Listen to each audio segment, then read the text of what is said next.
19ویں پارے میں حضرت سلیمان علیہ الصلاۃ والسلام کا واقعہ بڑا دلچسپ بھی ہے، بہت اہم بھی ہے، وہ رہ گیا تھا تو وہ پہلے مکمل کر لیتے ہیں، پھر ہم آگے چلیں گے۔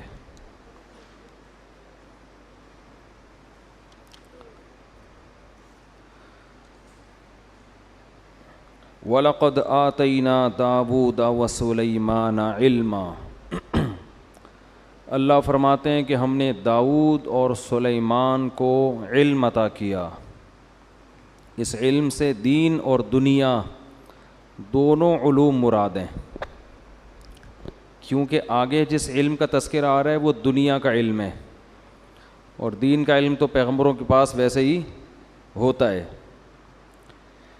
انہوں نے فرمایا یا ایھا الناس علمنا منطق الطیر، حضرت داؤد اور سلیمان نے لوگوں سے خطاب کیا اور کہنے لگے کہ لوگوں، اللہ نے ہمیں پرندوں کی بولیاں سکھائی ہیں۔ پرندوں کی جو کنورزیشن ہے نا آپس میں، جو ان کا لنک ہے، جس طرح سے بھی اللہ نے ہمیں وہ بھی سکھا دیا ہے۔ وَأُوتِينَا مِن كُلِّ شَيْءٍ، اور ہر چیز اللہ نے ہمیں دی ہے، یعنی حکومت کے جتنے اسباب اور وسائل تھے، دنیا کی ہر نعمت اللہ نے ہمیں عطا کر دی ہے۔ إِنَّ هَذَا لَهُوَ الْفَضْلُ الْمُبِينُ، یہ اللہ کا بہت بڑا واضح فضل ہے۔ مبین کا معنی واضح فضل ہے جو اللہ نے ہم پر کیا ہے۔ وَحُشِرَ لِسُلَيْمَانَ جُنُودُهُ مِنَ الْجِنِّ وَالْإِنسِ وَالطَّيْرِ فَهُمْ يُوزَعُونَ، قرآن کہتا ہے کہ حضرت سلیمان علیہ السلام کہیں لشکر کی تیاری کر رہے ہیں جنگ میں جانے کے لیے، تو آپ نے اپنے لشکر میں تمام مخلوق کو، جو بھی آپ کی فوج میں تھی نا، سب کو جمع کیا، اس میں جنات بھی، اس میں انسان بھی، اور اس میں پرندے بھی۔ حتیٰ اذا اتوا علی واد النمل، چیونٹیوں کی ایک وادی تھی، اس کے قریب سے جب یہ لشکر گزرنے لگا، قالت نملۃ یا ایھا النمل ادخلوا مساکنکم، ایک چیونٹی نے اناؤنسمنٹ کی، پوری چیونٹیوں کے لشکر سے خطاب کیا اور کہا اے چیونٹیوں، اپنے بل میں داخل ہو جاؤ، لا یحطمنکم سلیمان وجنودہ وہم لا یشعرون، ایسا نہ ہو کہ سلیمان اور اس کا لشکر تمہیں رونتا ہوا چلا جائے اور ان کو پتہ بھی نہ چلے۔ سمجھ میں آ رہی ہے بات؟ فَتَبَسَّمَ ضَاحِكًا مِّن قَوْلِهَا، اللہ فرماتے ہیں حضرت سلیمان اس چیونٹی کی بات سن کر کھل کھلا کے ہنس پڑے۔ وقال، اور کہنے لگے، ربی اوزعنی ان اشکر نعمتک التی انعمت علی، اے اللہ تو نے جو مجھ پر نعمت کی ہے، مجھے اس نعمت کے شکر کی توفیق عطا فرما دے۔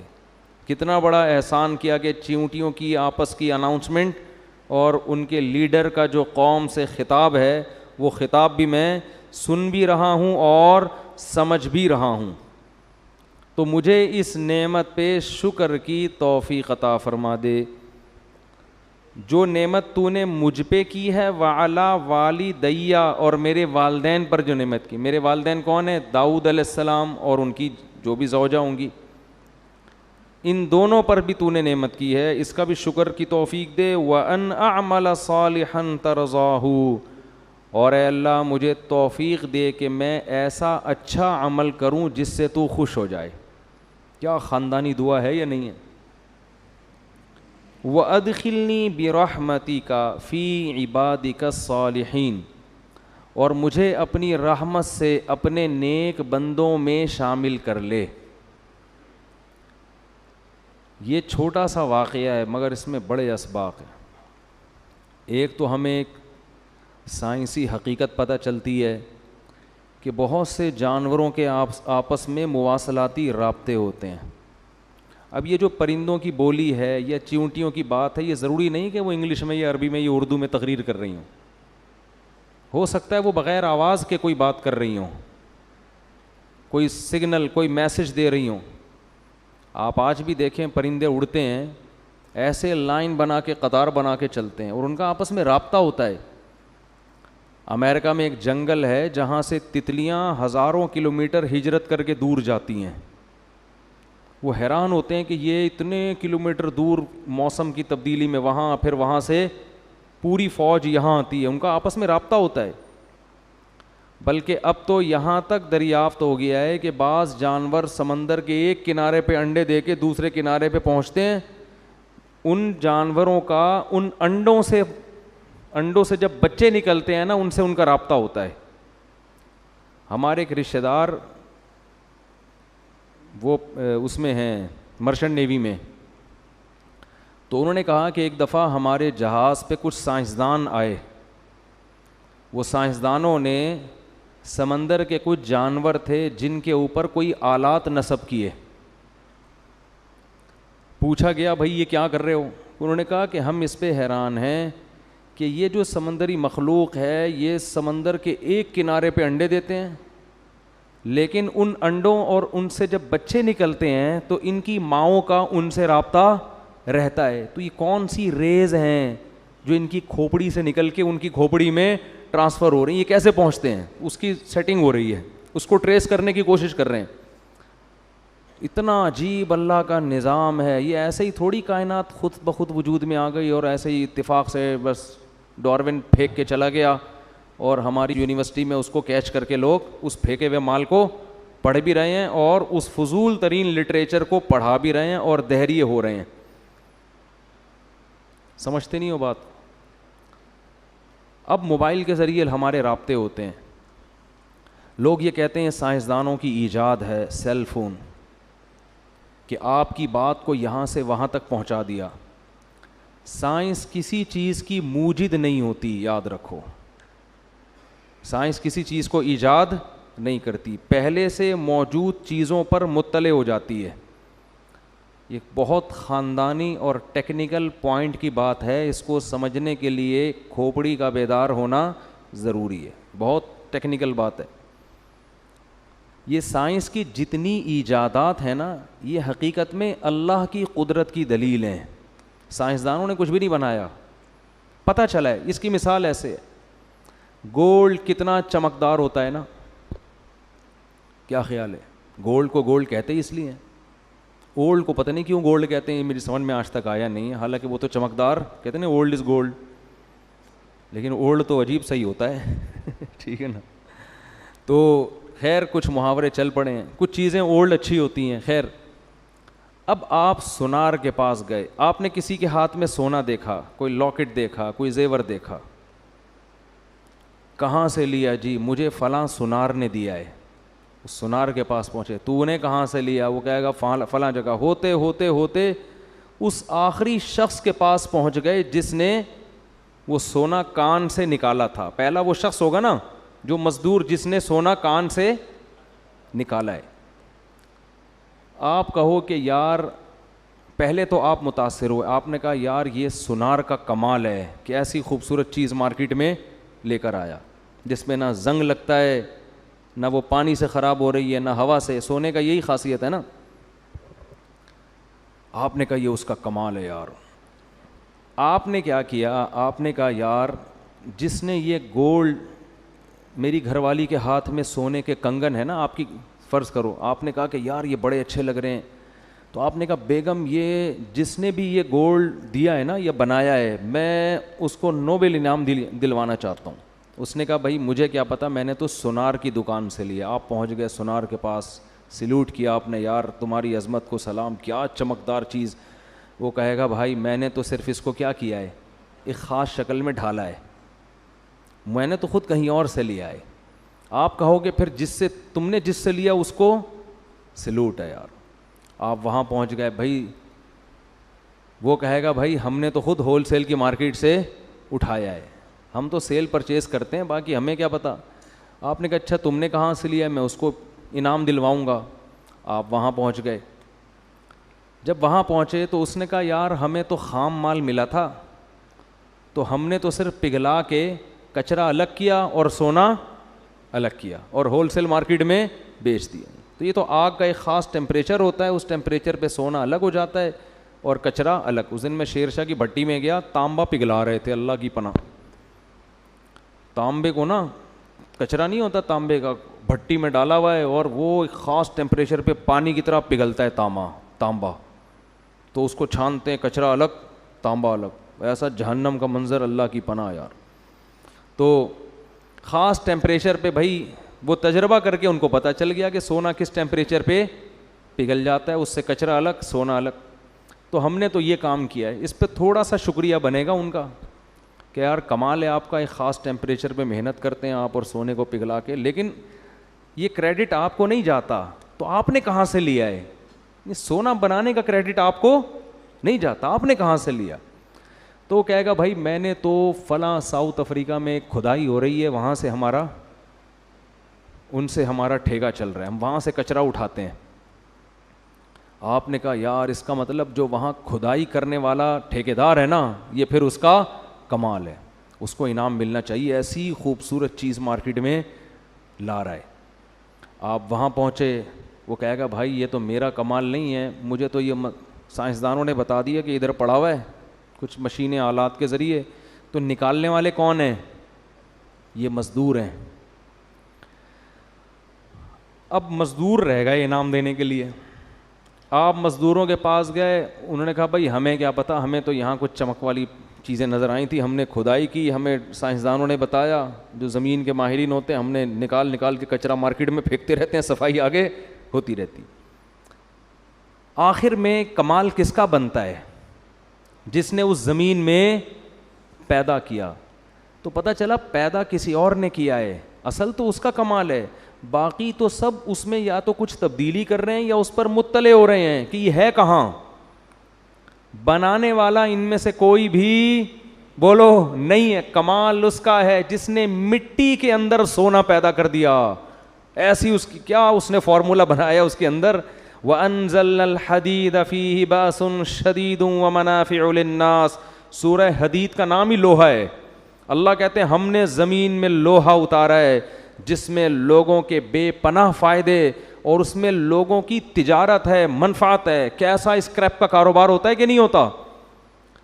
لوہا بھی ہے, پیتل بھی ہے, تانبا بھی ہے اور کاپر بھی ہے, پتہ نہیں کیا کیا چیزیں اللہ نے زمین کے اندر اتار دی ہیں.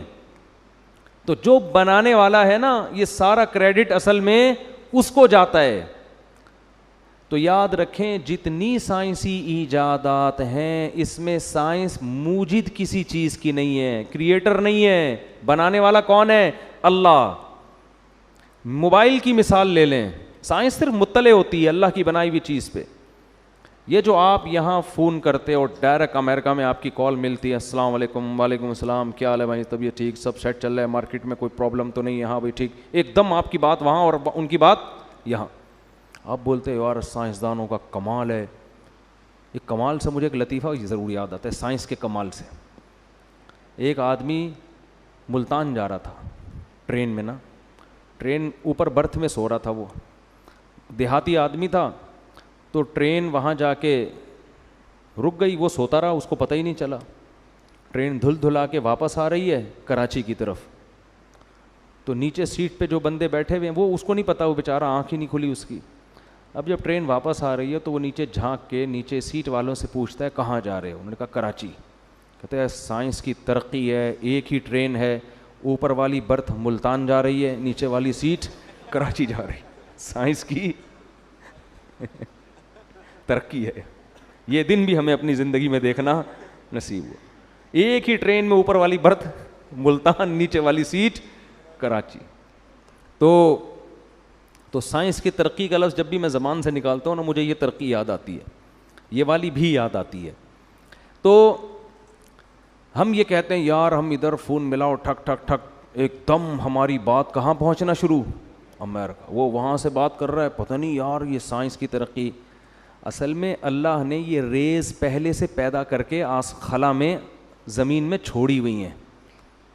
یہ ریز پہلے سے موجود ہیں. اللہ کو پتہ تھا کہ ایک وقت آبادی اتنی کثرت سے بڑھ جائے گی کہ ان میں جو کمیونیکیشن گیپ ہے وہ ختم کرنا ضروری ہوگا, اور اس ختم کرنے کے لیے زمین میں ریز چھوڑ دو.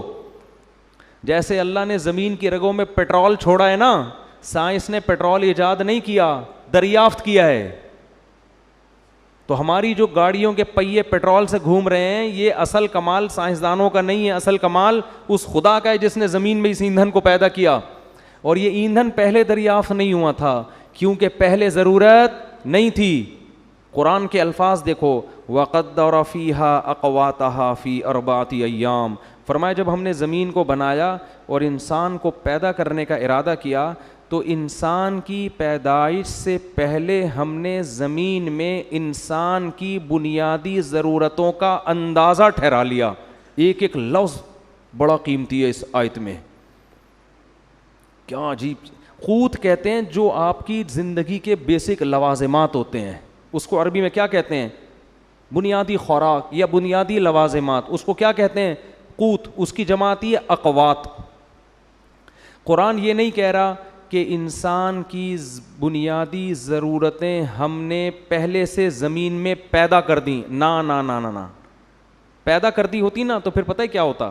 آدم علیہ السلام جب دنیا میں آتے تو جتنی بنیادی ضرورت کی چیزیں ساری اللہ نکال کے ان کے سامنے رکھ دیتا. یہ گیس ہے بھائی, یہ پیٹرول ہے, یہ فلانا ہے, یہ موبائل فون ہے, یہ فلاں سب چیزیں. فرمایا نہیں, قدرا, اندازہ ٹھہرایا, مینجمنٹ ہوئی ہے. تقدیر کہتے ہیں مینجمنٹ, کہ کس وقت کس چیز کی ضرورت پڑے گی اس حساب سے وہ چیزیں اس کے اندر اس نے, بولو نا, رکھ دیں, پیدا کر دیں. جب حضرت آدم دنیا میں آئے تو کسی چیز کی ضرورت نہیں تھی, بس کھودو, زمین میں پودا لگاؤ, کھاؤ, ٹھیک ہے نا, اور کچھ نہیں چاہیے. جب آبادی بڑھے گی, پھڈے ہوں گے, اس میں لڑائیاں ہوں گی, اللہ نے لوہے کو, انسان ترقی کرتے کرتے کہاں تک پہنچ گیا؟ لوہے تک. اس نے لوہے کے ہتھیار بنانا شروع کیے, اس نے لوہے کے برتن بنانا شروع کیے, لوہے کی پلیٹیں بنانا شروع کی, لوہے کے تیر بنانے شروع کیے اس نے. آبادی بڑھنے لگی, لوگ ہجرت کر کے دور دور علاقوں میں جانے لگے. اب ان میں آپس میں رابطہ کیسے ہو؟ تو سمندر کی کشتیاں لوگوں نے بنانا شروع کی. زمین سے لوہے کو نکال کے لوہے کے جہاز بنانا شروع کر دیے. تو یہ سب چیزیں نا وقت کے ساتھ ساتھ. پھر آبادی جب بہت بڑھنا شروع ہوئی تو 150-200 سال سے بھی شاید زیادہ ہو گئے ہیں, مالتھس نامی ایک شخص آیا, اس نے یہ نظریہ پیش کیا کہ آبادی جتنی اسپیڈ سے بڑھ رہی ہے نا, وسائل اتنی اسپیڈ سے نہیں بڑھ رہے, لہذا 100 سال کے بعد زمین میں قحط پڑے گا اور اتنی غربت ہوگی کہ لوگ ایک دوسرے کا گوشت نوچ نوچ کے کھانا شروع کر دیں گے. یہ مالتھس کی تھیوری تھی. لہذا آبادی کو کیا کرو؟ بولو, روکو. مالتھس کی تھیوری کو گزرے ہوئے 150-200 سال ہو گئے. لوگوں کو جتنی اونچی سطح کا رزق آج مل رہا ہے, ماہرین معیشت کہتے ہیں تاریخ میں ایسا رزق کبھی بھی نہیں ملا. کیوں؟ مالتھس بے وقوف کو یہ نہیں پتا تھا, وہ کیلکولیٹر میں کیلکولیشن کر رہا تھا کہ ٹماٹر پیدا ہونے کی اسپیڈ یہ ہے اور بچے پیدا ہونے کی اسپیڈ اس سے زیادہ ہے, تو ٹماٹر کم پڑ جائیں گے, بچے زیادہ. گندم کی اسپیڈ یہ ہے, بچوں کی اسپیڈ یہ, تو گندم کم ہو جائے گی, بچے زیادہ. اس کو یہ نہیں پتا تھا کمبخت کو کہ بے وقوف آدمی, بچہ پہلے پیدا ہوتا ہے ماں کی چھاتیوں میں, دودھ بعد میں ہوتا ہے, یہ کیلکولیٹر میں نہیں آتا. بہت مشکل ہے بھائی, بات سمجھ. پیدا تو ہونے دو, اللہ چیزیں پیدا کرے گا. گدے گھوڑوں کا دوڑ تھوڑی رہے گا, زراعت ڈبل ہو جائے گی اس سے, اس لیے کہ مشینیں ایجاد ہو جائیں گی. اللہ نے انسان کے لیے لوہا زمین میں اتارا ہے, جس میں قرآن کہہ رہا ہے فیہ منافع, بے شمار منفعتیں رکھ دی ہیں اس لوہے میں. اس لوہے میں ایک منفعت یہ بھی تھی کہ جس اللہ نے انسان کو لوہا نکالنا سکھایا, جس اللہ نے انسان کو لوہا پگھلانا سکھایا, وہ اللہ انسان کو کیا ٹریکٹر بنانا نہیں سکھائے گا؟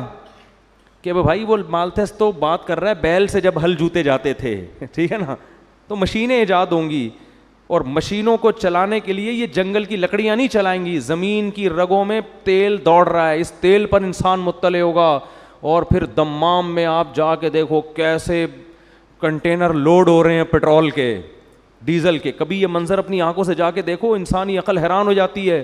اتنا تیل زمین سے نکل رہا ہے کہ اسے دیکھ کے آپ کہو گے انسان نے تو زمین کا تیل نکال دیا بھائی, ٹھیک ہے نا, زمین کی واٹ لگا دی ہے. لیکن زمین کو کچھ بھی نہیں ہو رہا, زمین نے اپنا سینہ کشادہ کیا ہوا ہے, نکالو, یہ اللہ نے تمہارے لیے پیدا کیا. اتنی رزق کی فراوانی, اتنی رزق کی فراوانی کہ ایجادات کرتے کرتے انسان تھک جاتا ہے مگر وہ ایجادات ختم ہونے کا نام نہیں لے رہی. تو اس لیے مالتھس کا وہ جو تھیوری تھی نا وہ بھی اب انتہائی بوسیدہ اور ہماری یونیورسٹیوں میں کچرا جو مال بک رہا ہے نا, جس کو ہمارے پڑھے لکھے لوگ قبول کر رہے ہیں, جو قرآن و سنت کے بھی خلاف, مشاہدے کے بھی خلاف, وہ اس کچرا تھیوری کو پڑھ رہے ہیں, جس کو گورا بھی نہیں مانتا, جس کو گورا کہتا ہے یہ بکواس تھیوری تھی, اس کا نہ کوئی سر ہے نہ کوئی پیر ہے. اس پہ میں نے حوالوں کے ساتھ ایک دفعہ ایک بیان ریکارڈ کروایا تھا. گوروں کے ماہرین معیشت کے حوالے دیے تھے کہ پہلے زمانے میں جو معیشت کو مضبوط کرنے کی تھیوریز تھی نا وہ سب کی سب وہ کیلکولیشن ساری غلط ہو چکی ہیں, وہ فارمولے چینج ہو چکے ہیں. خیر, تو اللہ تعالیٰ اصل میں کیا کرتا ہے, چیزوں کو پیدا کرتا ہے, انسان صرف مطلع ہوتا ہے. تو پتہ نہیں کیا کیا اور چیزیں ایسی رہ گئی ہیں جو ابھی ہم مطلع نہیں ہوئے ان کے اوپر. تو یہ جو آپ یہاں سے وہاں بات پہنچاتے ہو یہ بھی اس آیت میں داخل ہے. قدر فیہا اقواتہا, اللہ نے زمین میں انسان کی ضرورت کی جتنے چیزیں تھیں ان کا اندازہ پہلے سے بولو لگا لیا کہ اس اندازے سے میں ایک چیزیں پیدا کروں گا, اور وہ جیسے جیسے آبادی بڑھتی چلی جائے گی لوگ اس کو حاصل کرتے. جتنی بھی آبادی بڑھ جائے دنیا میں, آبادی کی وجہ سے اگر مسائل کھڑے ہوئے نا تو یہ اللہ پہ الزام ہے کہ ایک شخص کسی کی دعوت کرتا ہے, جتنے آدمیوں کو گھر میں بلائے گا نا ان سے زیادہ کا کھانا پکواتا ہے. وہ ایسا کبھی نہیں کرتا کہ 20 افراد بلا لیے اور کھانا 15 کا پکایا. تو اللہ بھی کہہ رہے ہیں انسان کمبخت, تیرے پیدا ہونے سے پہلے میں نے زمین میں اندازے لگا لیے تھے کہ اس کو کیا کیا چاہیے ہوگا, تو وہ تیری سوچ سے زیادہ ہیں, کم نہیں ہیں. سمجھ میں آ رہی ہے تو ٹھیک ہے, نہیں تو رہنے دو, جیسے چل رہے ہو ویسے ہی. 2 بچے ہی اچھے, 2 بچے ہی اچھے. وہ ایک آدمی فیملی پلاننگ میں جاب کرتا تھا محکمہ منصوبہ بندی میں, تو اس کے 12 بچے تھے. تو کسی نے کہا خود تو دوسروں کو کہتے ہیں 2 بچے ہی اچھے, خود 12 رکھے ہوئے, کہہ رہے ہیں ان میں اچھے صرف 2 ہی ہیں, ان میں اچھے صرف 2 ہی ہیں. ٹھیک ہے, تو میں نے صحیح کہا تھا 2 بچے ہی اچھے, باقی سارے گندے. لیکن الٹے لطیفے بھی بنے ہوئے ہیں. ایک آدمی کے 24 بچے تھے, کسی نے کہا تمہیں فیملی پلاننگ والے تنگ نہیں کرتے آ کے, کہتے ہیں آئے تھے وہ اسکول سمجھ کے واپس چلے گئے. ٹھیک ہے نا. تو خیر, تو قدر فیہا اقواتہا. تو اب یہ دیکھو حضرت سلیمان علیہ السلام نے جو چیونٹی کی آواز سنی, اس سے ہمیں پتہ چلتا ہے کہ ان جانوروں میں آپس میں کیا ایک مضبوط نظام ہے. شہد کی مکھیوں میں ہے, دیمک میں ہے. دیمک جو اپنا گھر بناتی ہے نا, اس پہ باقاعدہ کتابیں لکھی گئی ہیں سائنسدانوں نے, کیا شاہکار, مل کے کام کرتے ہیں سب آپس میں, کام ڈیوائیڈ ہوتے ہیں, تو نے یہ کرنا ہے, تو نے یہ کرنا ہے. ٹیمپریچر کو مینٹین رکھنے تک کا اللہ نے علم عطا کیا ہے دیمک کو. دیمک جو بناتی ہے نا مٹی کا گھروندہ, آپ اس کو ہلکا نہ سمجھیں, اس میں ٹیمپریچر کیسے مینٹین ہوگا, وینٹیلیشن کا کیا انتظام ہوگا, ان تمام چیزوں کی کیلکولیشن کر کے دیمک گھر بناتی ہے. میں نے دیمک کی گھر پہ ایک سائنسدان کی پوری کتاب پڑھی ہے, میں پڑھ کے حیران ہو گیا کہ یار دیمک کے پاس اتنی کھوپڑی کہاں سے آ گئی. ایسا ہی نہیں, اب یہ چیونٹیوں کو دیکھو جو گھر بناتی ہیں, جو بل بنانے کے بعد جو باہر ان کا چیونٹوں کا اور چیونٹیوں کی جو بجری پڑی ہوئی ہوتی ہے, کیسی گول گول, کیسی خوبصورت انداز سے ہوتی ہے نا. ابھی کچھ دن پہلے میں نے کیا دیکھا, ایک چیل نے اٹیک کیا نا, میں جا رہا ہوں ایک دم نیچے آئی ہے, میں ڈر گیا کہ یہ تو ایئر اٹیک ہو رہا ہے, اللہ خیر کرے. کیا ہے, نیچے ایک تنکا پڑا ہوا تھا, اس کو اٹھا کے لے گئی. کیا اللہ کی قدرت کی دلیل ہے یار, جگہ جگہ سے تنکے جمع کر رہی ہے. کیوں؟ اس کے انڈے دینے کا وقت آ گیا ہے. اسے اللہ نے سکھایا اب تو انڈے دے گی, پہلے تیری شادی ہوگی, پھر تو انڈے دے گی, اور اب ساری زندگی انڈے ہی نہیں دینا, تو نے کچھ کام بھی کر. کہتے ہیں نا انڈے دے رہے کہ یہاں بیٹھ کے, لوگ کہتے ہیں نا. گھروندا بنا رہی ہے, اپنا گھونسلہ بنا رہی ہے. کتنے خوبصورت خوبصورت گھونسلے پرندے بناتے ہیں, کیسے ان کو آپس میں ان کو جوڑتے کتنے خوبصورت انداز میں ہیں. آپ یوٹیوب پہ سرچ کریں. اچھا, انگلش میں جو ڈاکومنٹریز ہیں جانوروں پر اور عربی میں ہیں, ان میں بڑا فرق ہے. گورا جب ڈاکومنٹری بناتا ہے تو بس جانور کے بارے میں رپورٹ پیش کرتا ہے کہ دیکھو یہ کیسے بنا رہا ہے, کیا خوبصورت, اور یہ کیا نظام, اور کیسے اپنے بچوں کی حفاظت کر رہا ہے, بس. اس میں اللہ کا کوئی تصور نہیں ہوتا. عرب جو ڈاکومنٹری بناتے ہیں نا, یا اسی کو انگلش میں جب ٹرانسلیٹ کرتے ہیں گوروں کی بنی ہوئی, اس میں جگہ جگہ قرآن کی آیتیں لے کر آتے ہیں اور بتاتے ہیں کہ یہ کس کی قدرت کی دلیل ہے. تو بھائی جو بنانے, یہی تو کافر مسلم میں فرق ہے. کافر کو بنی ہوئی چیزوں سے دلچسپی ہے, بنانے والے سے کوئی سروکار نہیں ہے. اور مسلمان کو بنی ہوئی چیزوں سے اتنی دلچسپی نہیں ہے جتنی بنانے والے سے ہے. ذالکم اللہ ربکم خالق کل شیء. اللہ جب اپنی بنی ہوئی چیزوں کا قرآن میں تذکرہ کرتا ہے نا تو کئی جگہ قرآن میں آ کے کہتے ہیں ذالکم اللہ, یہ ہے تمہارا اللہ جو تمہارا رب ہے, یہ ہے. گویا ہاتھ سے اللہ اشارہ کر رہے ہیں یہ ہے رب. خالق کل شیء, جس نے ہر چیز کو بنایا. افمن یخلق کمن لا یخلق, بھلا جو بنانے والا ہے اس کا وہ درجہ ہو سکتا ہے جو نہیں بنانے والا ہے. بھائی بنی ہوئی چیزوں اور بنانے والوں کا کوئی فرق نہیں تمہاری نظر میں, ایک ہی جیسا مقام ہے. نہ نہ نہ, جو بنانے والا ہے وہ اصل ہے, بنی ہوئی چیزیں تو اس کی محتاج ہیں. تو حضرت سلیمان علیہ السلام کے اس واقعے میں بہت اسباق ہیں. ایک تو ہمیں یہ نالج پتہ چلی کہ جانوروں کا آپس میں ایک بہت مضبوط لنک ہوتا ہے جس میں وہ ایک دوسرے کو اطلاع بھی دے رہے ہوتے ہیں. دوسری بات ہمیں اس واقعے میں یہ پتہ چلی کہ چیونٹی یہ کہہ رہی ہے کہ سلیمان اور اس کا لشکر تمہیں روند ڈالے گا مگر ان کو پتہ بھی نہیں چلے گا. یہ جو پتہ بھی نہیں چلے گا نا, یہ بھی قرآن کے الفاظ لغو نہیں ہیں, اس میں بھی حکمت ہے. کیا مطلب؟ پیغمبر جان کر یہ کام بولو نہیں کر سکتے. اس میں جانوروں پہ بھی ظلم سے روکا گیا ہے اور یہ احادیث سے ثابت ہے. نبی صلی اللہ علیہ وسلم نے فرمایا کہ پچھلی امتوں میں ایک پیغمبر تھے جن کو ایک چیونٹی نے کاٹا تو انہوں نے ساری چیونٹیاں جلا دیں. تو اللہ نے ان پر وحی کر کے تنبیہ کی کہ کاٹا ایک نے تھا, سزا آپ نے سب کو کیوں دی. اس سے پتہ چلتا ہے کہ بلا وجہ چیونٹی مارنا بھی جائز بول لو نا بھائی نہیں ہے, خام خامے. ہاں گھر میں چیونٹیاں تنگ کر رہی ہیں تو وہ فنائل کا پوچھا ووچھا لگا کے, وہ ایک الگ چیز ہے, وہ صفائی ستھرائی کے لیے. ایسا نہ ہو کہ ڈبے رکھ کے چیونٹیاں پالنا شروع کر دیں آپ بلا وجہ. یعنی وہ آپ کو گھر میں تو کیڑے مکوڑے تکلیف دیتے ہیں نا, لیکن تکلیف بھی نہیں دے رہے, خام خواہ میں جانور کو جا کے مارنا یہ اسلام میں جائز بولو نہیں ہے. آپ صلی اللہ علیہ وسلم نے چڑیا کو مارنے سے منع کیا ہے. اجازت دی ہے جس نے چڑیا کو ذبح کر کے کھانا ہو, شکار کے لیے, کھانے کے لیے اس سے مار رہے ہو تو ٹھیک ہے, خام خواہ میں نشانے بازی کے لیے ٹھیک نہیں ہے. میں تھائی لینڈ میں یا پتہ نہیں ملیشیا میں تھا, یہ سب چیزیں ہو رہی ہیں ہمارے معاشرے میں. وہاں میں نے ایک بندے کو مچھلی کا شکار کرتے ہوئے دیکھا, کہتے ہوئے بھی گھن آتی ہے, زندہ چھپکلی کانٹے میں لگائی ہوئی ہے. توبہ استغفر, تو چھپکلی سے ویسے ہی گھن بہت آتی ہے یار, زندہ چھپکلی, اور اس کو گھما کے پانی کے اندر ڈبوتا ہے, پھینکتا ہے, پھر وہ مچھلی آتی ہے تو کھینچتا ہے. میں نے کہا یار اس کو مار کے کر دو یہ کام. بول تو چھپکلیوں سے یہ کام لینا صحیح نہیں ہے, کچھ اور کر لے بھائی, تو گندا. چھپکلی کوئی ایسی چیز ہے, کچھ اور لگا لے. کہتے نہیں یہ جب ہلتی ہے نا تو ہلتی تو ہے, آپ کے 2 مچھلیاں آپ زیادہ پکڑ لو گے اس سے, لیکن تکلیف کتنی دے رہے ہو آپ جانور کو یار. اس کے پھندا اٹکا ہوا ہے, پھر پانی میں ڈبو بھی رہے ہو, سانس گھٹتا ہے, پھر باہر مرنے بھی نہیں دے رہے اس کو, کیونکہ مر گئی تو مصلحت فوت ہو جائے گی. اس سے بڑا ظلم بعض لوگ یہ بھی کرتے ہیں کہ سمندر میں کانٹا لگا کے رات کو چھوڑ کے چلے گئے, صبح آ کے نکال لیا. اب رات کو جو مچھلی کانٹے میں پھنسی ہے پوری رات اس کے جبڑے میں اس کانٹے, آپ ذرا اپنے جبڑے میں کانٹا گھسا کے دیکھو, آپ کو 2 منٹ میں اندازہ ہو جائے گا. ساری رات وہ کیا کرتی ہے, تڑپتی رہتی ہے. جال کا معاملہ الگ ہے, جال لگا کے چلے جاؤ اس سے کچھ نہیں ہوتا, کانٹا لگا کے آپ جائیں نہیں, جیسے ہی آئیے اس کو کھینچ کے باہر نکالیں. تو یہ سارے جانوروں پہ ظلم ہے جن کا قیامت کے دن حساب دینا پڑے گا.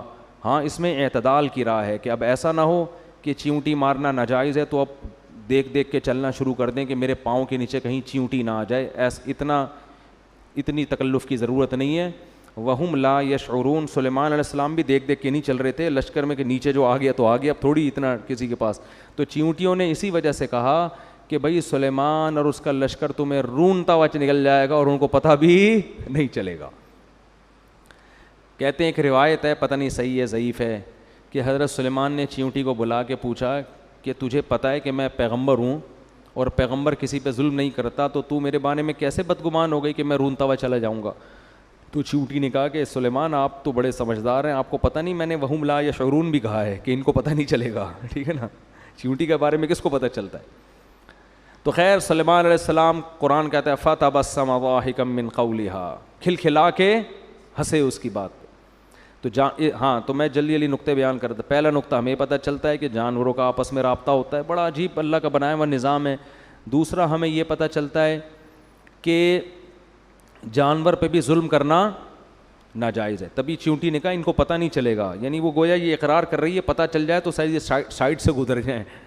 اور تیسرا ہمیں اس سے یہ بھی پتہ چلتا ہے کہ اللہ جب کسی کو کوئی نعمت دے تو فوراً دعا کرنی چاہیے. حضرت سلیمان علیہ السلام نے اس نعمت پہ فخر نہیں کیا بلکہ فوراً اللہ کا شکر ادا کیا. کوئی بھی نعمت ہو فوراً اللہ کی طرف منسوب, میرے اللہ کا کب. غیر مسلم یہ نہیں کرتا, مسلمان کیا کرتا ہے, اللہ کی طرف. اور چوتھا کام حضرت سلیمان نے کیا کیا کہ نعمت کے ملنے سے بگڑنے کا خطرہ زیادہ ہوتا ہے, نعمت کے چھننے پہ بگڑنے کا خطرہ زیادہ نہیں ہوتا. غموں میں اللہ یاد آتا ہے, نعمتوں میں یاد نہیں آتا.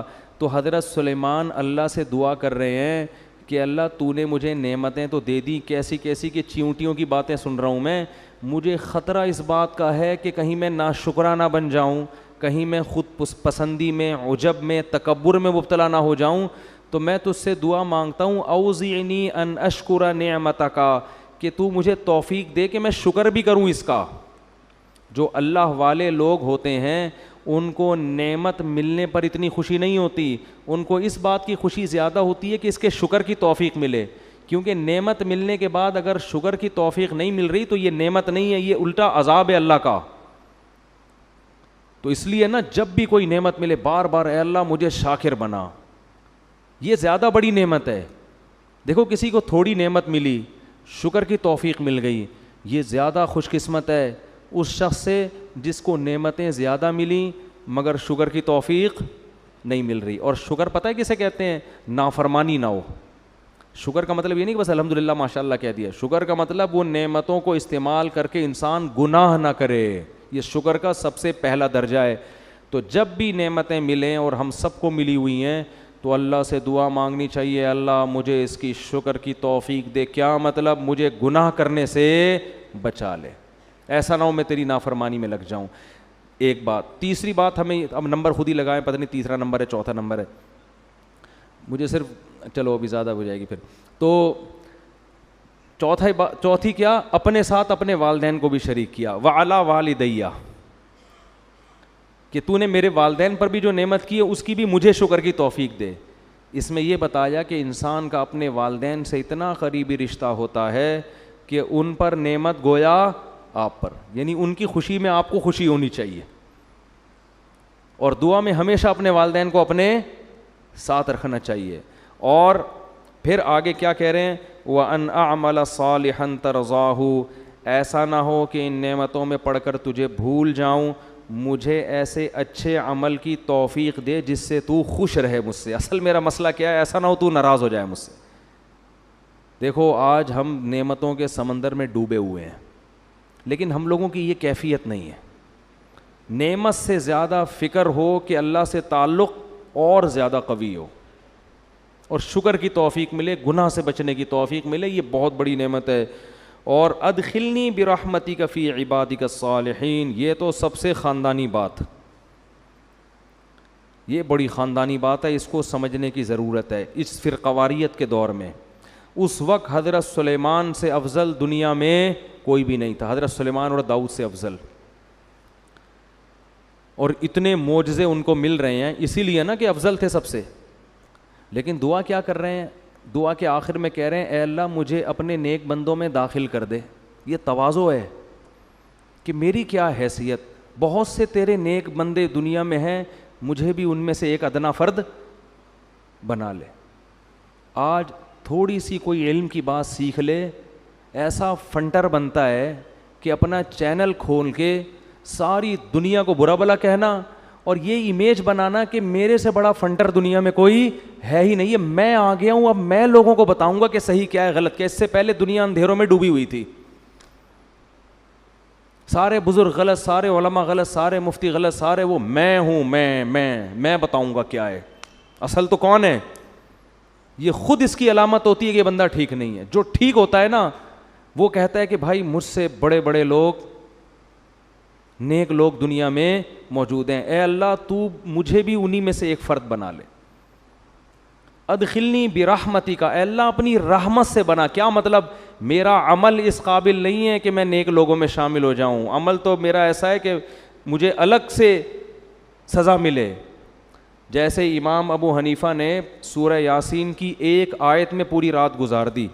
قیامت کے دن اعلان ہوگا، سورہ یاسین میں آتا ہے وَامْتَازُوا الْيَوْمَ أَيُّهَا الْمُجْرِمُونَ، اے مجرموں آج کے تم نیک لوگوں سے، آج کے دن تم نیک لوگوں سے الگ ہو جاؤ.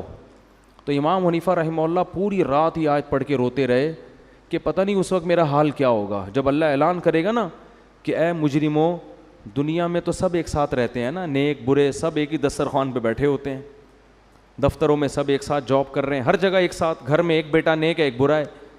لیکن قیامت کے دن اعلان ہوگا کہ اے مجرموں آج تم نیک لوگوں سے الگ ہو جاؤ، نیک لوگوں کے ساتھ تمہیں نہیں ٹھکانہ ملے گا آج.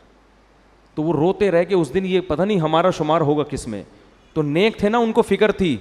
تو سلیمان علیہ السلام اپنے وقت کے سب سے افضل ترین پیغمبر، تو اللہ سے دعا کیا کر رہے ہیں، اے اللہ میں اس قابل نہیں ہوں، ادخلنی برحمتک.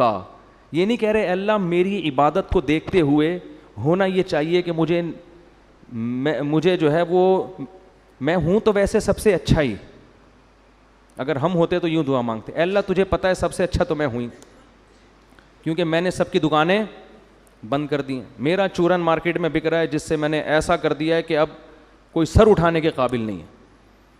اور وہ بزرگ کی کتاب میں نے فلاں کیڑا نکالا، اس بزرگ کی کتاب میں فلاں کیڑا نکالا، اس بزرگ کی کتاب میں فلاں کیڑا نکال کے میں نے پوری کیڑوں کی ایک بوری جمع کر کے رکھی ہوئی ہے جس پہ کوئی اسپرے کرنے والا نہیں ہے. اتنے کیڑے میں نے، جو ایسا کر رہا ہوتا ہے نا اس کو خود کیڑوں کے علاج کی ضرورت ہوتی ہے. تو میں نے یہ کر دیا، میں نے یہ کر دیا، اب میں ہوں تو اللہ وہ تو سب کو، میرے سبسکرائبر دیکھ کے تجھے اندازہ ہو جانا چاہیے کہ میں سب سے افضل ہوں اس کائنات میں، ٹھیک ہے نا. میرا واچنگ ٹائم ہے اللہ یوٹیوب پہ دیکھ کے تجھے پتہ چل جانا چاہیے کہ وہ تو میں ہوں ہی، تعارف کا میں کسی محتاج نہیں ہوں، ٹھیک ہے. یہ ہم لوگ کی سوچ ہے، اوپر اوپر سے تواضع کر رہے ہوتے ہیں. خاکسار، ہمارے حضرت فرمایا کرتے تھے جو زیادہ تواضع کر رہا ہوں نا اپنے آپ کو کہ میں خاکسار، میں تو احقر، تو اس سے کہو ہاں تم سب سے حقیر آدمی ہو، تو ایسا غضبناک ہوگا نا. احقر کا مطلب ہوتا ہے سب سے حقیر. تو بھائی تو خود ہی تو کہہ رہا ہے سب سے حقیر، تو ہم نے اگر کہہ دیا ہاں تو سچی مچی میں واقعی سب سے حقیر ہے، ایسا تیش میں آئے گا نا غضب میں، اس کا مطلب وہ ڈرامہ کر رہا ہے. ٹھیک ہے نا، سمجھتا نہیں ہے. تو جتنا سمجھتے ہو نا اتنا ہی بولا کرو. تو ہم ہوتے تو ہم کیا کہتے، اللہ میں تو ہوں سب سے افضل، اور میری نیکیاں بھی اور اتنی معجزے بھی مجھے تو نے دیے ہیں، تو ایسا کر تو یہ جتنے نیک لوگ ہیں نا، ایک تو یہ ہیں نہیں نیک، ڈرامے باز ہیں، ان کو تو سچی مچی کا نیک بنا دے اور ان کو بھی میری فہرست میں شامل کر لے، جیسا میں ہوں ان کو بھی تو ہدایت عطا فرما. ہم ہوتے تو شاید یہ بولتے. سلیمان علیہ السلام سب سے افضل پیغمبر، علم میں بھی انتہا کو، معجزے بھی انتہا کو، قرآن کیسے ان کی تعریفیں کر رہا ہے، اور ایسے معجزوں کے بعد بھی اترا نہیں رہے ہیں کہ لوگوں سے فخر سے کہہ رہے ہیں. اگر لوگوں سے کہہ بھی رہے ہیں تو بطور شکر کے کہ لوگوں اللہ نے ہم پہ فضل کیا ہے، اترانے کے لیے، تکبر کے لیے نہیں. اور کیا انداز ہے کہ نعمت ملنے کے بعد تکبر کرنے کے بجائے اللہ سے دعا مانگ رہے ہیں کہ اے اللہ تو نعمت کے شکر کی توفیق دے دے اور نیک عمل کی توفیق دے دے. یہ دعائیں مانگ رہے ہیں. اور پھر اپنی رحمت سے، میرا عمل نہیں ہے، ادخلنی برحمتک فی عبادک الصالحین، اے اللہ اپنی رحمت سے اپنے نیک بندوں کی فہرست میں مجھے بھی شامل کر لے. یہ ادا اللہ کو پسند ہے. لیکن آج کل مارکیٹ میں یہ ادا شارٹ ہوتی جا رہی. ہمارے والد صاحب اللہ ان کی مغفرت فرمائے ایک بڑی اچھی بات کہتے تھے، بیان کرتے تھے نا، کہتے تھے کہ جو شخص تھوڑی بہت نماز تہجد پڑھ لے نا آج، اس کو اپنے بارے میں وہم ہونے لگتا ہے کہ امام مہدی میں ہی ہوں. حقیقت خطرہ ہوتا ہے کہ امام مہدی میں ہی ہوں، اور واقعی سچی مچی کا وہم ہوتا ہے. والد صاحب کے پاس ایک شخص آیا مسجد میں نا، بہت عبادت کرتا تھا ہماری مسجد میں، صبح کا کوئی وظیفہ، بہت عبادت گزار تھا. تو میرے والد صاحب نے ہمیں خود بتایا، کہیں بیان کر رہے تھے، ہم بھی بیٹھے ہوئے تھے، تو کہنے لگے، ایک بندہ آیا میرے پاس، مجھے کہنے لگا کہ حافظ صاحب، ہمارے والد صاحب کو لوگ حافظ صاحب کہتے تھے، حافظ صاحب آپ سے مجھے ایک چھاؤں میں آ کے بات کرنی ہے. چھاؤں کا لفظ تو میں کہہ رہا ہوں, سائڈ پہ نا کوئی بات کرنی ہے. تو والد صاحب نے کہا بھائی بات کرو. تو وہ والد صاحب کہتے ہیں مجھ سے کہنے لگا مجھے کچھ ایسی بشارتیں مل رہی ہیں کہ امام مہدی شاید میں ہی ہوں. تو والد صاحب کہتے ہیں میں نے اس کے کان میں کہا کہ بس یہ میرے اور آپ کا معاملہ ہے, کسی تیسرے کو بتایا نا کوئی گارنٹی نہیں ہے وہ کیا کرے گا تمہارے سے, وہ مار بھی سکتا ہے جان سے, بس یہیں دبا دو اس راز کو جو ہے نا. اچھا مشورہ دیا کہ وہ راز وہیں دب گیا, ورنہ تحریک لبیک والوں نے چھوڑنا نہیں تھا اس کو تو وہ راز وہیں دب گیا. اس کو سمجھایا بھائی تو تھوڑا معمول کم کر لے, تو نارمل جیسے لوگ نماز روزہ کرتے ہیں نا اس طرح کر لے, تیرا دماغ کی سیٹنگ کیا. بعد میں سمجھایا, اس وقت تو اتنا وہ اس میں تھا کہ بس وہ میں ہی ہوں امام مہدی. تو اور ادھر سلیمان علیہ السلام کیا کہہ رہے ہیں, ادخلنی برحمتک فی عبادک الصالحین, اے اللہ مجھے بھی اپنی رحمت سے اپنے نیک بندوں میں شامل کر لے. آگے ہدہد کا واقعہ ہے. ہدہد مارکیٹ سے شارٹ تھا, بس 2 منٹ لوں گا اس پہ. سارے پرندے جمع ہو گئے لیکن دیکھا کہ ہدہد مارکیٹ سے شارٹ. اس زمانے میں سلیمان علیہ السلام کے دور میں مارکیٹ سے شارٹ ہونے کی اجازت نہیں تھی. مارکیٹ میں ہر وقت مناسب ریٹ پر اویلیبل ہونا ضروری تھا. تو فرمایا ما لی الا اری الہدہد, مجھے کیا ہو گیا کہ مجھے ہدہد نظر نہیں آ رہا. ام کان من الغائبین, ایسا ہے کہ مجھے نظر نہیں آ رہا یا وہ واقعی مارکیٹ سے شارٹ ہے. یعنی یہ ممکن ہے کہ ہو یہاں کہیں چھپا بیٹھا ہو, مجھے نظر نہیں آ رہا. اس سے یہ بھی پتہ چلتا ہے کہ انبیاء عالم الغیب نہیں ہوتے. کنفیوز تھے حضرت سلیمان علیہ السلام کہ ابھی یہاں ہے یا کہیں گیا ہوا ہے. پھر فرمانے لگے لأعذبنہ عذابا شدیدا, میری پرمیشن کے بغیر کیسے چلا گیا, میں اس کو پتہ چل گیا نا کہ نہیں ہے, سخت ترین عذاب دوں گا. او لأذبحنہ, یا اس کو ذبح کر دوں گا میں. او لیأتینی بسلطان مبین, جب تک میرے پاس غیر حاضری کی مضبوط دلیل لے کر نہیں آتا اس وقت تک معافی نہیں ہے. آپ کہیں گے ابھی جانوروں پہ رحم کے فضائل بیان ہو رہے تھے, ابھی ذبح کرنے کی باتیں ہو رہی ہیں. ادھر چیونٹی کو بھی پاؤں نہیں رکھا جا رہا جان کر, ادھر ہدہد کو ذبح کرنے کی دھمکیاں. او بھائی یہ آرمی تھی سلیمان علیہ السلام کی, فوج تھی, اس میں فوجیوں کو مارکیٹ سے شارٹ ہونے کی اجازت. بولو جنگ کے میدان میں جا رہے ہیں اور ایک فوجی نے کہہ دیا بھائی آفیسر, اب وہ جنگ میں بندہ شارٹ ہے, اب ہے بھائی جنگ میں کمانڈر صاحب دیکھ رہے ہیں کہ یار اس بندے کو میں یہاں بٹھا کر گیا تھا, مورچے میں وہ بندہ ہی نہیں ہے, تو وہ نانی سے ملنے گیا ہوا ہے اپنی, ہے بھائی چھوڑ دیں گے فوجی اس کو؟ بھائی کورٹ مارشل ہو جائے گا. لمحے خطا کرتے ہیں اور صدیاں سزا. تو یہ آرمی کا قانون تھا کہ ہدہد سے تو ایجنسی کا کام لے رہے تھے سلیمان علیہ السلام, خبریں لے کر آ بھائی کسی بھی وقت ہمیں ضرورت پڑ سکتی ہے, اور تو مارکیٹ سے کیا ہو گیا بغیر اطلاع کے شارٹ ہو گیا. تو اس لیے وہاں یہی سوٹیبل ہے, سخت سزا دوں گا یا کاٹ. اگر کچھ بھی عذر نہیں ہے, نانی سے ملنے گیا ہوا ہے, پھپھو سے ملاقات کے لیے گیا ہوا ہے ہدہد, تو پھر کیا ہوگا, پھر تو ذبح, تاکہ دوسرے ہدہد کو آئندہ کے لیے عبرت ہو کہ سلیمان کی فوج سے شارٹ ہونے کی اجازت نہیں ہے. ایسے تھوڑی جہاد ہوتا ہے, تو فوج کا تو لا بالکل ایک الگ ہوتا ہے. تو ہدہد مارکیٹ میں آ گیا نا. فمکث غیر بعید, ابھی حضرت سلیمان یہ باتیں کر ہی رہے تھے, بھی بندہ کہاں ہے. تو قرآن کہتے ہیں فقال, ایک دم ہدہد آیا, احطت بما لم تحط به, اے سلیمان ایسی رپورٹ لے کر آیا ہوں. مزہ اس کے تو الفاظ یہ نہیں تھے ہمارا تو یہی اسٹائل ہے نا, سلیمان علیہ السلام ایسی رپورٹ لے کر آیا ہوں کہ بس مزہ آئے گا آپ کو, ایسی رپورٹ لے کر آیا ہوں. وہ رپورٹ کیا ہے؟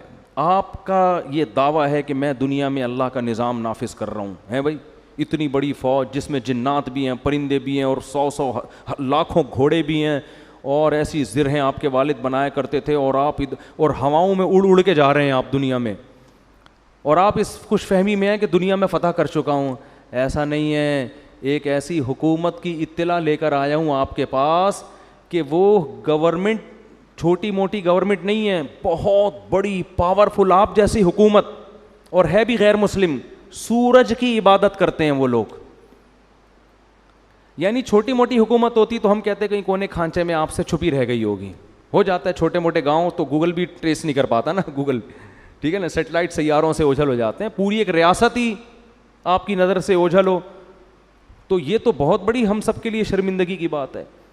تو انی وجدت امرأۃ تملکہم، میں ایسی رپورٹ لے کر آ جاؤں، ایک پوری گورنمنٹ ہے جس میں ایک عورت حکومت کر رہی ہے، وَأُوتِيَتْ مِنْ كُلِّ شَيْءٍ، تمام اسباب و وسائل ان کو دیے گئے ہیں، مضبوط پاورفل ہے گورنمنٹ، چھوٹی موٹی حکومت نہیں ہے، لڑنا بھی ان سے آسان نہیں ہے، وَلَهَا عَرْشٌ عَظِيمٌ، بادشاہ لوگ نا اپنے تخت سے اپنی دولت اور اپنے وسائل دکھایا کرتے تھے، تو عرش اس کا تخت بھی معمولی نہیں ہے، لیکن میں دیکھتا ہوں وجدتها وقومها يسجدون للشمس من دون اللہ، پوری ریاست اس ملکہ سمیت اللہ کو چھوڑ کے سورج کو سجدہ کر رہے ہیں، اور آپ کو پتہ ہی کوئی نہیں ہے۔ بھائی اتنا بڑا جرم افراد نہیں کر رہے، پوری ایک اسٹیٹ کر رہی ہے اور بہت پاورفل، اور آپ کو پتہ ہی ہے۔ بھائی آپ یہاں بیٹھے ہیں، میں یہ کر رہا ہوں، میں یہ کر رہا ہوں، آپ کو پتہ ہی کوئی نہیں۔ مولانا منظور چنیوٹی صاحب نے جب یہ ربوہ کا نام چینج کروایا نا، تو جامعہ آئے تو ہم نے حضرت سے پوچھا کہ حضرت کیا ہوا؟ فرمایا کہ ادھر مٹھائیاں بٹ رہی ہیں چنیوٹ میں اور آپ کو پتہ ہی کوئی نہیں۔ تو جب بھی یہ لفظ کہتا ہوں نا پتہ ہی کوئی نہیں، مجھے حضرت مولانا منظور چنیوٹی یاد آتے، فرمانے لگے ادھر مٹھائیاں مٹھائی کو فرما رہے تھے مٹھائیاں، پنجابی تھے نا، تو بڑا دیسی لہجہ اچھا لگا مجھے ان کا، کہا ادھر چنیوٹ میں مٹھائیاں بٹ رہی ہیں اور ادھر آپ کو پتہ ہی کوئی نہیں۔ تو بالکل یہی اسٹائل ہدہد کا۔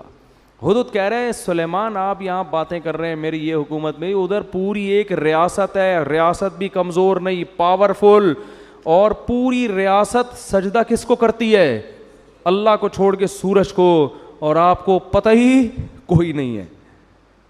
پھر آگے ہدہد کی بس تقریر کر کے بیان ختم کرتا ہوں۔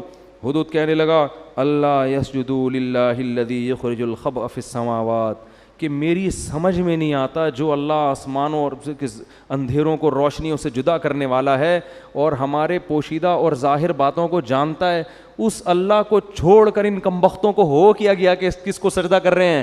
ہدہد کو۔ اتنی کھوپڑی اللہ نے ہدہد کو بھی دی ہے، شیطان کو، اس کو سورج کو، تو ان کو ہو کیا گیا کہ اللہ کو چھوڑ کے سجدہ کس کو کر رہے ہیں؟ سورج۔ تو اتنی کھوپڑی اللہ نے ہدہد کو بھی دی ہے کہ مخلوق کے سامنے سجدہ کرنے والے سینس لیس ہوتے ہیں۔ اگر جب وہ ہدہد دیکھتے ہوں گے کہ اتنے سارے لوگ پتھر کے بنے ہوئے بتوں کو سجدہ کرتے ہیں، تو اگر ان ہدہدوں کو اللہ زبان دے دینا اور ہماری سمجھ میں آ جائے کہ یہ کیا کہہ رہے ہیں، تو یہ مندروں پہ بیٹھ کے یہی کہتے رہیں گے کہ بھائی ان کو کیا ہو گیا کہ خدا کو چھوڑ کے، وہ سورج تو پھر بھی چڑھتا ہے نا آسمان پہ، اتنی خدمت کر رہا ہے، یہ بت تو کچھ بھی نہیں کر رہا۔ اور پھر اللہ لا الہ الا هو رب العرش العظیم، پھر ہدہد کہنے لگا اللہ وہ ذات ہے جس کے سوا کوئی عبادت کے لائق نہیں، اور وہ بہت بڑے عرش کا مالک ہے۔ سلیمان علیہ السلام نے پھر آگے کہا بھائی دیکھ تو نے بعض دفعہ انسان جب غائب ہوتا ہے نا تو کچھ کہانیاں گنتیاں سیکھ کے آ جاتا ہے، جو بھی مارکیٹ سے شارٹ ہوگا جب مارکیٹ میں آئے گا کچھ تو کہانی سنائے گا نا۔ کیا خیال ہے بھائی؟ حضرت سلمان نے سوچا کہ توحید پہ تقریر بھی کر دی اس نے۔ جو جھوٹ بولتا ہے نا، جو جھوٹا ہوتا ہے، وہ جھوٹ کو بہت خوشنما نعروں میں رکھ کے پیش کرتا ہے، تو اس کا امکان تھا اگر دیکھو ہدہد آ کے صرف اتنی تقریر کر دیتا کہ جی آپ کو پتہ نہیں ہے میں خبر لے کر آیا ہوں ایک گورنمنٹ ہے اور وہ یہ کچھ کر رہی ہے، چپ ہو جاتا۔ حضرت سلیمان شاید سمجھ جاتے کہ سچ بول رہا ہے، لیکن آگے اس نے پوری توحید پہ تقریر شروع کر دی، تو اس بات کا امکان تھا کہ فنٹر بننے کی کوشش کر رہا ہے، ٹھیک ہے نا، اس بات کا امکان تھا کہ جھوٹ بول رہا ہے لیکن فنٹر گیری کر رہا ہے، یہ کہ تاکہ میرا یہ جھوٹ سچا لگے کہ میں توحید کے معاملے میں اتنا سینسٹیو ہوں کہ مجھ سے یہ منظر دیکھا نہیں جا رہا۔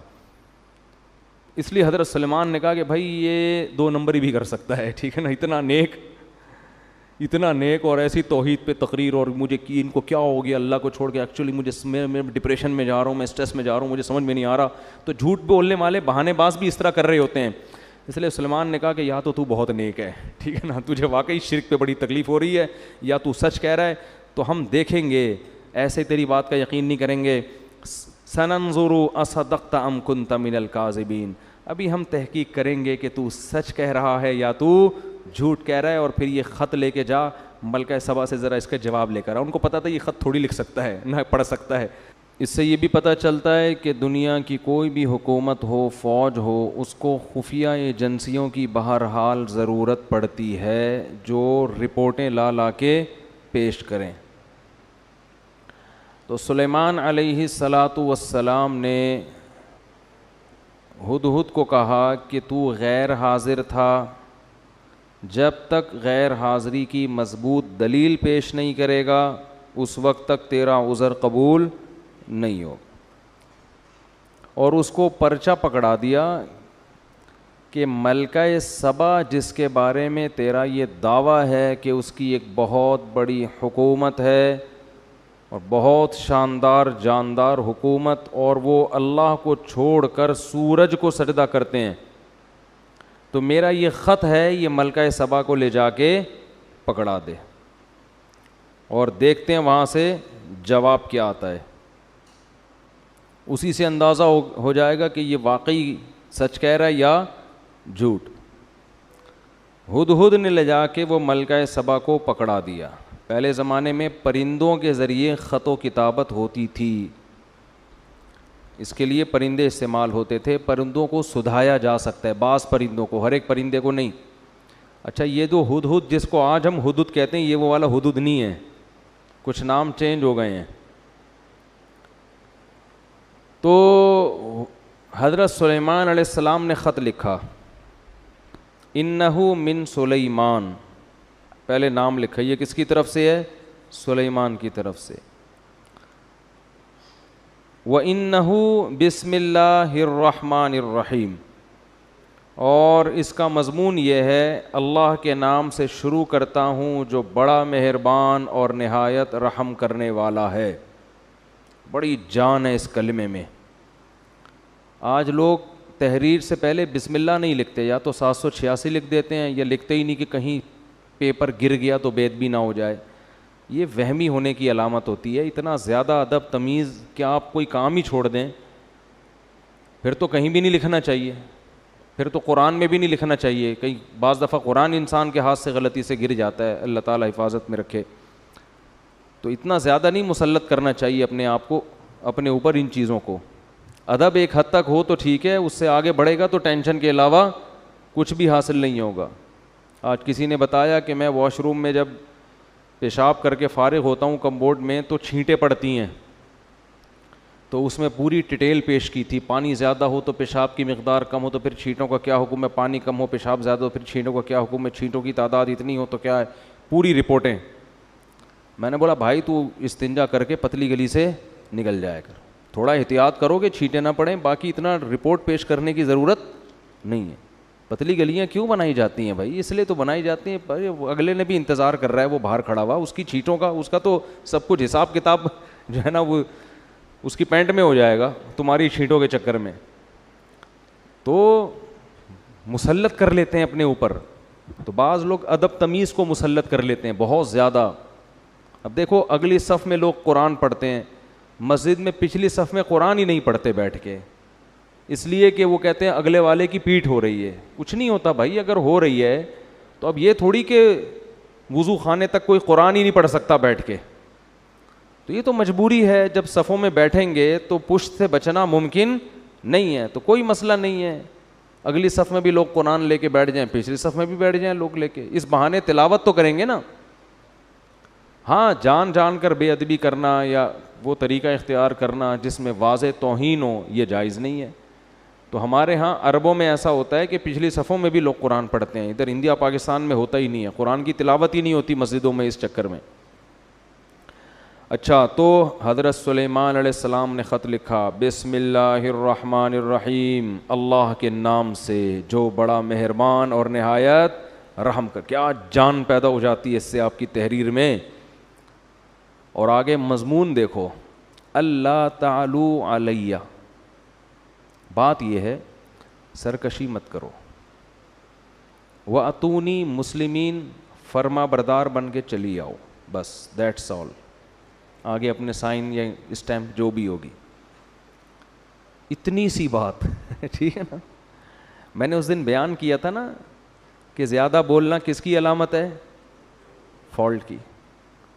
تو سلیمان علیہ السلام نے ٹو دا پوائنٹ بات کی ہے.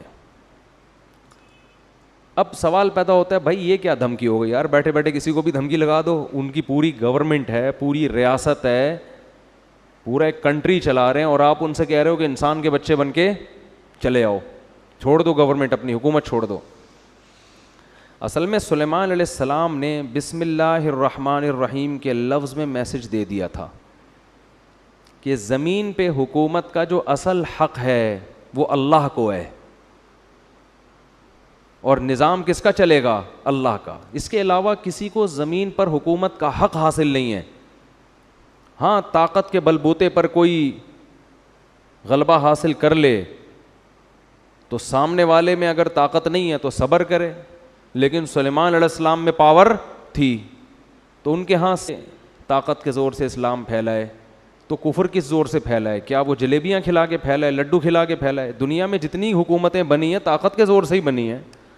ہندوستان میں مہاراجے آئے، انہوں نے لڑ کے علاقوں پہ قبضے کیے. امریکہ دریافت ہوا تو لڑائیاں ہوئی ہیں، کالوں کو مارا ہے. آسٹریلیا میں تو کالوں کو، لاکھوں کالوں کو ایسے مارا ہے بندوقوں سے جیسے ہم ہرن کا شکار کرتے ہیں، اس طرح سے مارا ہے. دنیا میں کہیں بھی کوئی گورنمنٹ پاور کے بغیر نہیں بنی ہے. اس کے بعد پھر وہ جمہوری نظام آیا گورنمنٹ بننے کے بعد کہ اب ملک کے حاکم کی سلیکشن کیسے ہوگی. تو اسلام نے کیا حکم دیا؟ اور اسلام تو طاقت کے زور سے پھیلا ہی نہیں ہے. ایک شخص آپ دنیا میں ایسا نہیں دکھا سکتے جس کو تلوار رکھ کے مسلمان کیا گیا ہو. ایک شخص نہیں دکھا سکتے آپ ایسا. تو سلیمان علیہ السلام نے کے پاس چونکہ پاور تھی نا، جب آپ کے پاس پاور ہوتی ہے تو آپ زیادہ لمبی چوڑی باتیں نہیں کرتے. طاقت جب ہوتی ہے نا، دیکھو ایک باڈی بلڈر نے اپنا واقعہ سنا ہے، بہت ڈولے شولے بنے ہوئے بڑے لمبے چوڑے. تو ان کا کسی سے پھڈا ہو گیا نا، جس سے پھڈا ہوا اس نے اس باڈی بلڈر کو دیکھا نہیں تھا، بس ویسے ہی لڑنے چلا گیا گھر. ابے تو نے میرے بھائی کو چھیڑا، ابے تیری ایسی کی تیسی. جا کے دروازہ نوک کیا. اب یہ بلڈر مجھے خود اپنا واقعہ سنا رہا ہے. بلڈر کا دروازہ نوک کیا اس نے، تھا باریک سا دبلا پتلا جو نوک کرنے والا ہے. تو بلڈر جب کہتا ہے، مجھے کہتا ہے جب میں گھر سے باہر نکلا نا تو مجھے دیکھ کے نا وہ ایسے غصے میں غضبناک آگ بگولا ہو رہا ہے. مجھے ڈر یہ لگ رہا تھا کہ جتنا اس کو غصہ آ رہا ہے اس کی صحت اتنا غصہ افورڈ نہیں کر سکتی. یہ تو میرے الفاظ ہیں، یہ انہوں نے تو کچھ اور کہا تھا. یعنی اس کی تعبیر میں کر رہا ہوں اپنے الفاظ میں کہ اس کی جو صحت ہے یہ اتنا غصہ افورڈ نہیں کر سکتی. تو کہہ رہے وہ ایسے یوں اچھل رہا تھا تو مجھے ہنسی آ گئی. مجھے لگا کہ یہ تو یہیں کہیں پگھل نہ جائے بھائی غصے سے. تو کہہ رہے مجھے ہنسی آ گئی. میں نے کہا یار جا. وہ چلا گیا بڑے آرام سے. وہ کیا ہوا؟ تو پاور ہے نا، تو زیادہ لمبی چوڑی باتوں کی بولو ضرورت نہیں ہے. ٹو دا پوائنٹ بات صحیح مسئلہ حل ہو جاتا ہے. اسی طرح یاد رکھو جب کسی باطل سے بحث ہوتی ہے تو باطل سے بحث میں بھی لمبی چوڑی باتوں کی ضرورت نہیں ہوتی. اور باطل کی عادت ہوتی ہے باتوں کو طول دیتا ہے. میری کچھ دن پہلے بحث ہوئی تھی نا تقلید کے موضوع پر. میں نے پوچھا تقلید کسے کہتے ہیں؟ انہوں نے کہا بغیر دلیل کسی کو ماننا اور یہ حرام ہے. تو میں ایک بات پہ اڑ گیا تھا کہ صحابہ نے بھی تو، بہت سے تابعین نے تو صحابہ کی بات کو بلا دلیل فالو کیا ہے، تو یہ کیا ہے؟ تو وہ پوری بحث میں اس کا جواب نہیں آیا. تو کھینچتے رہو بحث کو، کھینچتے رہو. منکرین حدیث سے دو چار کی طرح ہم باتیں پوچھتے ہیں کہ اگر حدیث حجت نہیں ہے تو یہ جو قرآن نے کہا ہے کہ نبی ڈیفائن کریں گے کہ قرآن میں کیا لکھا ہے، تو وہ نبی کا ڈیفائن کیا ہوا کہاں گیا؟ ہمیں تو یہ حدیثوں میں ہی ملتا ہے. اگر یہ غلط ہے تو پھر صحیح کہاں ہے؟ قیامت تک منکرین حدیث بغلیں جھانکتا رہے گا، اس کا جواب نہیں دے گا، بات کو گھمائے گا وہ. تو باطل ہمیشہ بات کو کیا کرتا ہے؟ دائیں بائیں گھماتے. قادیانی سے آپ پوچھ لیں کہ فرض کر لو نبی صلی اللہ علیہ وسلم آخری نبی نہیں ہے، نقل کفر نباشت، فرض کر لو، تو اس سے یہ کہاں ثابت ہوتا ہے کہ مرزا نبی ہے؟ حضرت عیسیٰ آخری نبی نہیں تھے، تو کیا ان کے بعد جو بھی نبوت کا دعویٰ کرے وہ نبی ہوگا؟ ایسا تھوڑی ہے. آپ کے ذمے یہ نہیں ہے کہ ختم نبوت کا مسئلہ، آپ کے ذمے مرزا کو نبی ثابت کرنا ہے. تو آؤ اس پہ بات کرتے ہیں کہ مرزا شریف آدمی بھی تھا یا نہیں تھا. آپ شرافت ثابت کر دو، نبی ہم خود ہی مان لیں گے.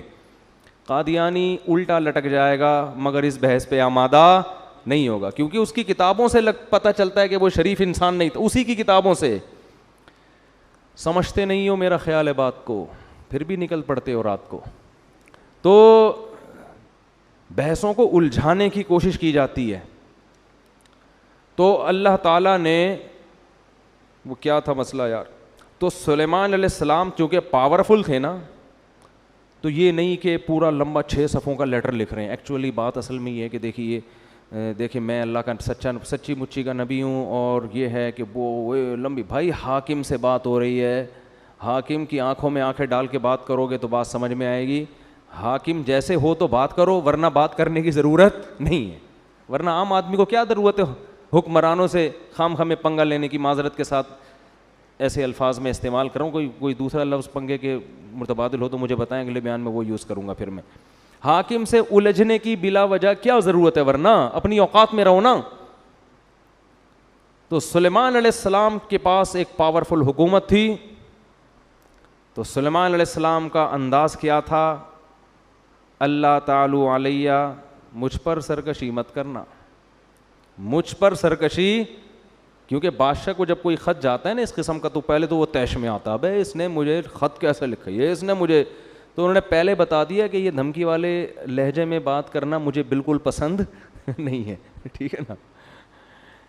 جب مسلمانوں کی خلافتیں تھیں نا, تو مسلمانوں کا اسٹائل بھی یہی ہوا کرتا تھا, یہی اسٹائل ہوا کرتا تھا. تو اس لیے قرآن کہہ رہا ہے اپنے آپ کو مضبوط کرو, مضبوط طاقتور بناؤ, اسٹائل چینج کرو. لیکن طاقتور بنائے بغیر اگر اسٹائل چینج کر دیا نا تو لینے کے دینے پڑ جائیں گے. وہی حال ہو جائے گا جو باڈی بلڈر کے گیٹ پر آیا تھا اور کانپتا ہوا واپس چلا گیا.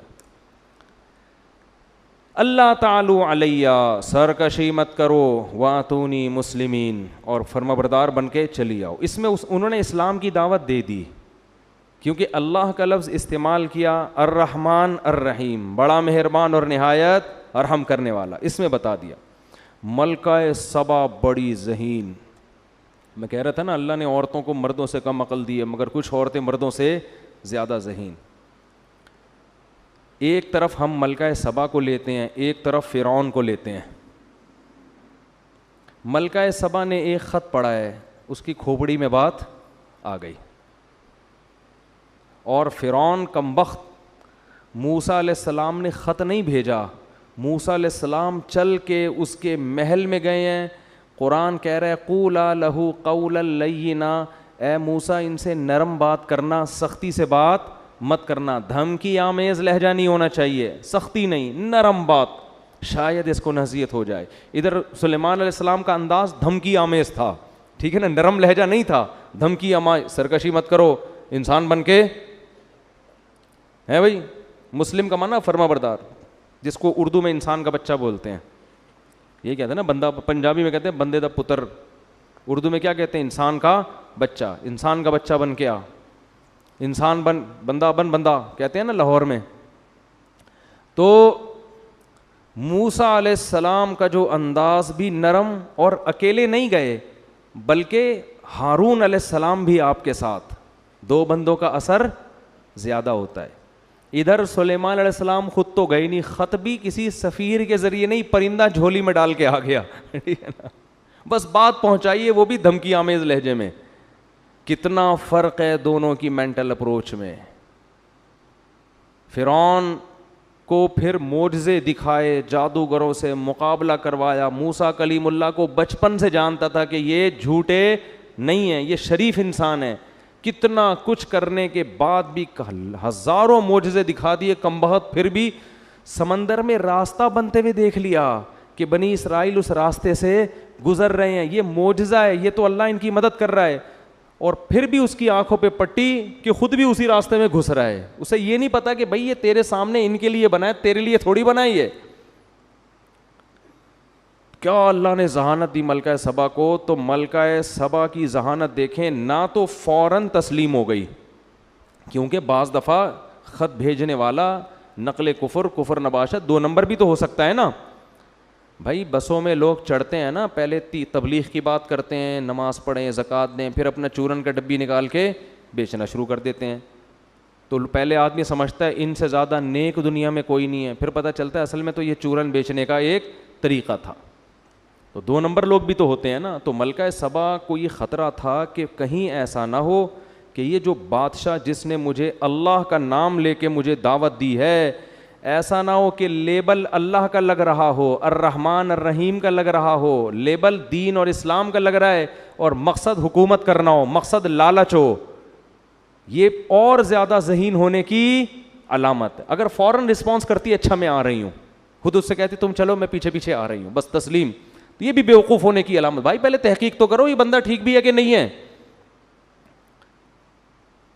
اب ملکہ سبا میں ایک اور ذہانت.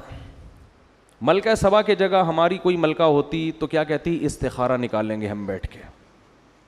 کیا کریں گے ہم, استخارہ نکالیں گے. آج بھی ایک صاحب آئے مجھ سے استخارہ نکلوانے کے لیے, تو استخارہ نکالیں گے, یوں آ گیا تو جائیں گے, یوں نہیں آیا تو نہیں جائیں گے. ملکہ سبا جانتی تھی بھائی کھوپڑی میں جو اللہ لوگوں کے دماغوں میں ڈالتا ہے وہ استخاروں میں نہیں نکلتا. استخارہ تو ایک دعا ہے. تو ملکہ سبا نے سارے اپنے مسٹنڈوں کو جمع, مسٹنڈے تو نہیں کہنا چاہیے, جو بھی درباری تھے نا وہ تھے تو مسٹنڈے ہی, سارے بڑے بڑے جو فوج کے آفیسرز تھے اس کے, لیفٹیننٹ کرنل جرنل, سارے جو بھی اس زمانے میں بہت مضبوط پاورفل گورنمنٹ تھی. قرآن کہتا ہے وہ اوتیت من کل شیء, ہر چیز اللہ نے اس کو دی تھی, چھوٹی موٹی حکومت نہیں تھی, بہت پاورفل تھی. تو اس نے اپنے سارے جرنیلوں کو جمع کیا, آرمی کا اجلاس طلب کیا, آ جاؤ بھائی, اور کہنے لگی یا ایھا الملا, اے میرے, ملا کہتے ہیں جو اپر لیول کے لوگ ہوتے ہیں نا, جو گورنمنٹ میں بہت اونچی اونچی پوسٹوں پر ہوتے ہیں, ان سے ان کو بٹھا کے کہنے لگی انی القی الی کتاب کریم, میرے پاس ایک لیٹر آیا ہے خاندانی. مضمون سے اندازہ لگا لیا کہ بھیجنے والا بھی کیا ہے, چھوٹا موٹا آدمی. اگر چھوٹا موٹا ہوتا نا تو 6 صفحوں کا خط لکھا ہوتا اس نے, ایکچولی زیادہ ہوتا اس میں, زیادہ ہوتا ٹھیک ہے نا, اور پھر پھول وول بنائے ہوئے ہوتے, 2 گلاب کے پھول بھی خط کے اندر ڈالے ہوئے ہوتے. تو کیسے اس نے, ذہین کتنی تھی اندازہ لگاؤ. انی القی الی کتاب کریم, کریم کہتے ہیں عزت دار, میرے پاس ایک خط آیا ہے, خط سے لگ رہا ہے کہ یہ معمولی خط نہیں ہے, مختصر ٹو دا پوائنٹ, اور دھمکی بھی اور دعوت بھی. یہ خط تو اس قابل نہیں ہے کہ اس کو پھاڑ کے پھینک دیا جائے, اس پہ ایک اجلاس ہونا چاہیے, اس پہ ایک اجلاس ہونا چاہیے. اور اس پھر کہنے لگی خط یہ ہے, بڑا وہ ترجمہ ہوتا ہوگا اس زمانے میں, ٹرانسلیشن کا انتظام ہوتا ہوگا, اگر زبان الگ الگ ہے تو قرآن تو واقعے کو شارٹ کر کے سناتا ہے نا. اور کہنے لگی انی القی الی کتاب کریم انہ من سلیمان و انہ بسم اللہ الرحمن الرحیم اللہ تعالی علی واتونی مسلمین. پورا خط پڑھ کے سنایا اور کہنے لگی یا ایھا الملأ افتونی فی امری, اے میرے ساتھ اٹھنے بیٹھنے والے لوگوں مجھے میرے معاملے میں مشورہ دو. یہ بھی ملکہ سبا کے خاندانی ہونے کی دلیل. مشورے سے فائدہ کیا ہوگا کہ اس کے تمام پہلو سامنے آ جائیں گے, پازیٹیو بھی, جو بھی ہم نے کرنا ہے ان میں ہر چیز کو ہم مشورے میں ڈسکس کریں گے اور اس کے ہر پہلو پہ غور کریں گے, پازیٹیو بھی اور نیگیٹو بھی. تو اس کے بعد ایک رائے قائم کرنا ہمارے لیے آسان. یہ اس کی دوسری دلیل ہے ملکہ سبا کے خاندانی ہونے کی. پھر کہنے لگی ما کنت قاطعۃ امرا حتی تشہدون, جب تک تمہاری رائے سامنے نہ آ جائے اس وقت تک میں کوئی یقینی فیصلہ نہیں کروں گی. یہ تیسری دلیل ہے کیا ہونے کی, قاطعۃ امرا کا مطلب میں اپنی رائے تو پیش کروں گی لیکن فیصلہ میں اس وقت کروں گی جب تمہاری رائے بھی سامنے آ جائے. تو ابھی جو میں رائے پیش کروں گی وہ میرا فیصلہ نہیں ہے, وہ رائے ہے, اور تمہاری رائے آنے کے بعد جو میں رائے دوں گی وہ رائے نہیں ہوگی بلکہ وہ آرڈر ہوگا. یہ اسٹائل مارکیٹ میں ملے گا آج کل آپ کو کہیں ہے بھائی, یہ ہمیں بھی اسٹائل سکھایا جا رہا ہے ٹھیک ہے نا, کہ ہم بھی اپنے فیصلے بولتے کیوں نہیں کریں. ہم سے قیامت تک کوئی فیصلہ ہوتا ہی نہیں ہے. آج قوت فیصلہ, ڈیسیجن پاور جسے کہتے ہیں نا, وہ مارکیٹ سے کیا ہو گئی ہے, شارٹ. سارے زندگی سوچتے رہتے ہیں کرنا ہے کہ نہیں کرنا ہے, کرنا ہے کہ نہیں کرنا ہے, کرنا ہے کہ نہیں, کوئی طریقہ ہی نہیں ہے نتیجے تک پہنچنے کا. قالوا نحن اولو قوت, وہ پاورفل لوگ تھے, سمجھدار لوگ تھے. انہوں نے بات کیا کی, انہوں نے کہا دیکھو بھائی نحن اولو قوت, ہم پاورفل لوگ ہیں, طاقتور لوگ ہیں, کمزور نہیں ہیں. کیا مطلب, اگر تو لڑائی کا آرڈر دے گی تو بزدلی نہیں دکھائیں گے. یہ کسی ملک کی آرمی کے خاندانی ہونے کی دلیل ہے کہ جب گورنمنٹ مشورہ لے رہی ہو فوج سے کیا خیال ہے بھائی اس کنٹری پہ حملہ کرنے کا, تو فوج یہ نہیں کہ ابھی دیکھیں ایکچولی ابھی تو اتنے سارے مسائل چل رہے ہیں, کیا ابھی پھڈا ختم نہیں ہوا دوسرا پھڈا شروع کر دیا آپ نے ہیں, یہ کوئی بات ہے لڑائی پھڈے, اور خط بھی تو دیکھو نا, خود ہی کہہ رہی ہو خاندانی خط ہے, اوپر سے اس بندے سے لڑواؤ گی ہم کو. معیشت دیکھو کہاں جا رہی ہے, ڈالر دیکھو کہاں جا رہا ہے, وہ بھی لڑائی کی بات. یہ فوج پہ یہ باتیں سوٹ بولو نہیں کرتی, فوج پہ یہ بات سوٹ کرتی ہے بھائی لڑائی کے لیے ہر وقت تیار ہے, آرڈر کرو بس, آرڈر آپ کا ہوگا. یہ بھی فوج کے کیا خاندانی ہونے کی دلیل. لیکن انہوں نے ایک فالٹ تھا اس میں, فالٹ یہ تھا کیونکہ وہ ملکہ سبا کی طرح ذہین نہیں تھے, فالٹ یہ تھا کہ آپ رائے وہ دیں جو آپ کی اپنی خدمات تو پیش کریں آپ, لیکن آپ سے مشورہ یہ نہیں لیا جا رہا کہ آپ لڑنے کے لیے تیار ہیں یا نہیں, مشورہ آپ سے یہ لیا جا رہا ہے کہ لڑنا مناسب ہے یا نہیں, کیا کریں.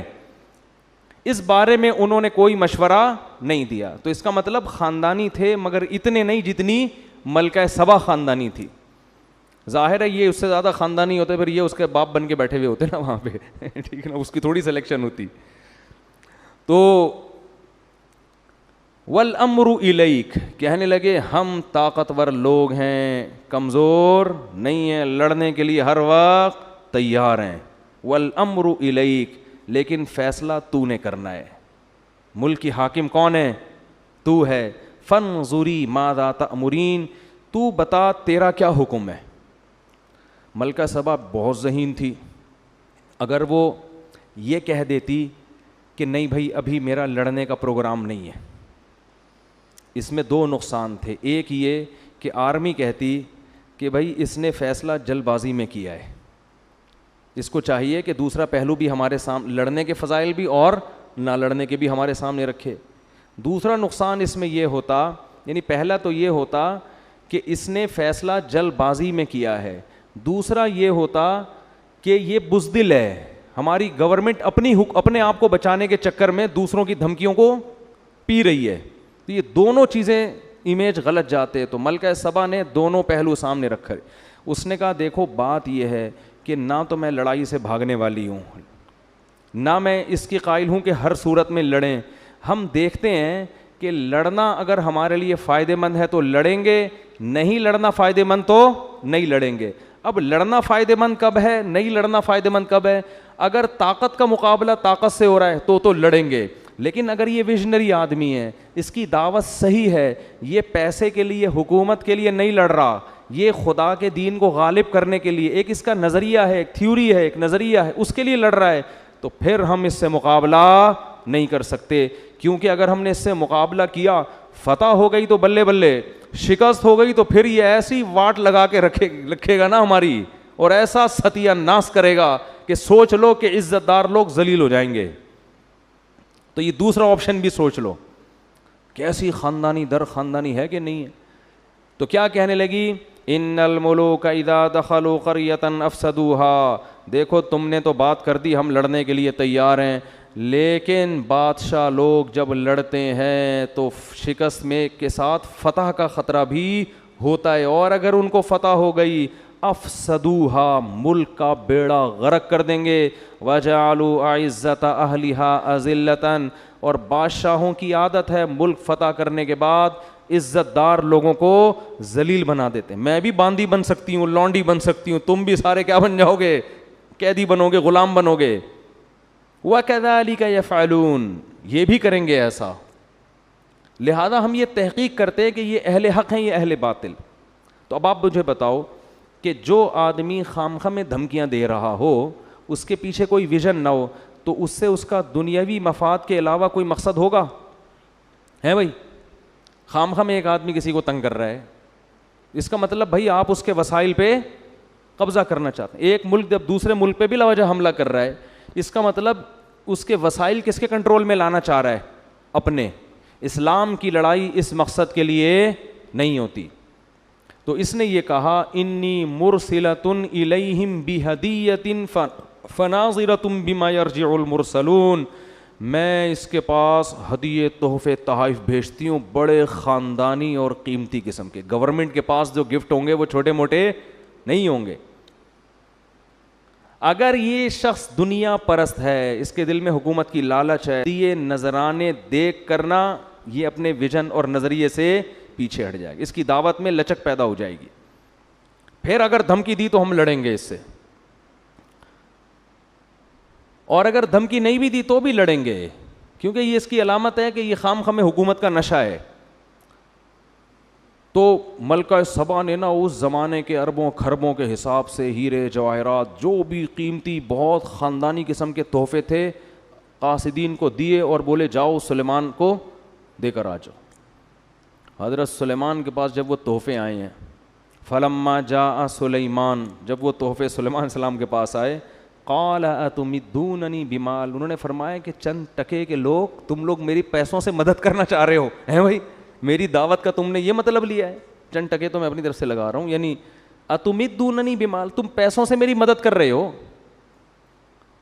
تم یہ سمجھ رہے ہو کہ اتنے ڈالر ہم تمہارے لیے مدد کے لیے بھیجیں گے تو تم چپ ہو جاؤ گے. اتمدوننی بمال, پیسوں کے ذریعے میرا منہ مجھے چپ کرانا چاہ رہے ہو. فما آتانی اللہ خیر مما آتاکم, اللہ نے مجھے جو وسائل دیے ہیں نا وہ تم سے کروڑہ گنا زیادہ دیے ہیں. ارجع الیہم, پتلی گلی سے نکل, پتلی گلی سے واپس, قاصد کو کہہ رہے ہیں پلٹ جا واپس, اور ملکہ سبا کو جا کے بول کہ اب دوسرا خط نہیں آئے گا, ہدہد کے اور بہت سارے کام ہیں ہمارے پاس. ہدہد اس کام کے لیے فارغ نہیں بیٹھا ہوا کہ خط و کتابت ہی کرتا رہے. فَلَنَاتِيَنَّهُمْ بِجُنُودٍ لَّا قِبَلَ لَهُمْ بِهَا, اب اس کو بول اب خط نہیں آئے گا, اب فوج آئے گی. جیسے خادم حسین رضوی نے کہا تھا نا غوری آیا, ٹھیک, وہ تو کچھ زیادہ ہی ہو گئی تھی, لیکن قرضہ معاف کروانے کا ایک بہترین طریقہ تھا, بٹن دباؤ غوری آیا. خیر, فَلَنَاتِيَنَّهُمْ بِجُنُودٍ لَّا قِبَلَ لَهُمْ بِهَا.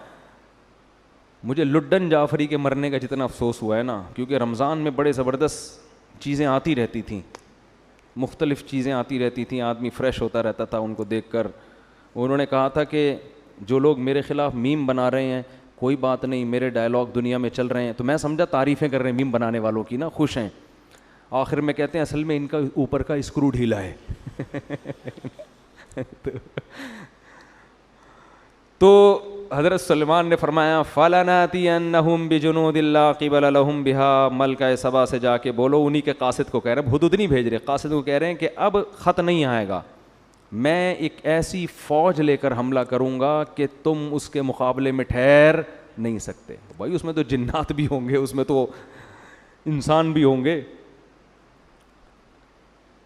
اور وَلَنُخْرِجَنَّهُم مِّنْهَا أَذِلَّةً وَهُمْ صَاغِرُونَ, اور ہم ان کو ان کے ملک سے ذلیل کر کے نکالیں گے, اور یہ سب عزت دار لوگ رسوا ہو جائیں گے. پھر ہم اتنے عزت سے نہیں, لڑائی ہوگی تو پھر لڑائی کا انجام تمہیں پتہ ہے کیا ہوتا ہے.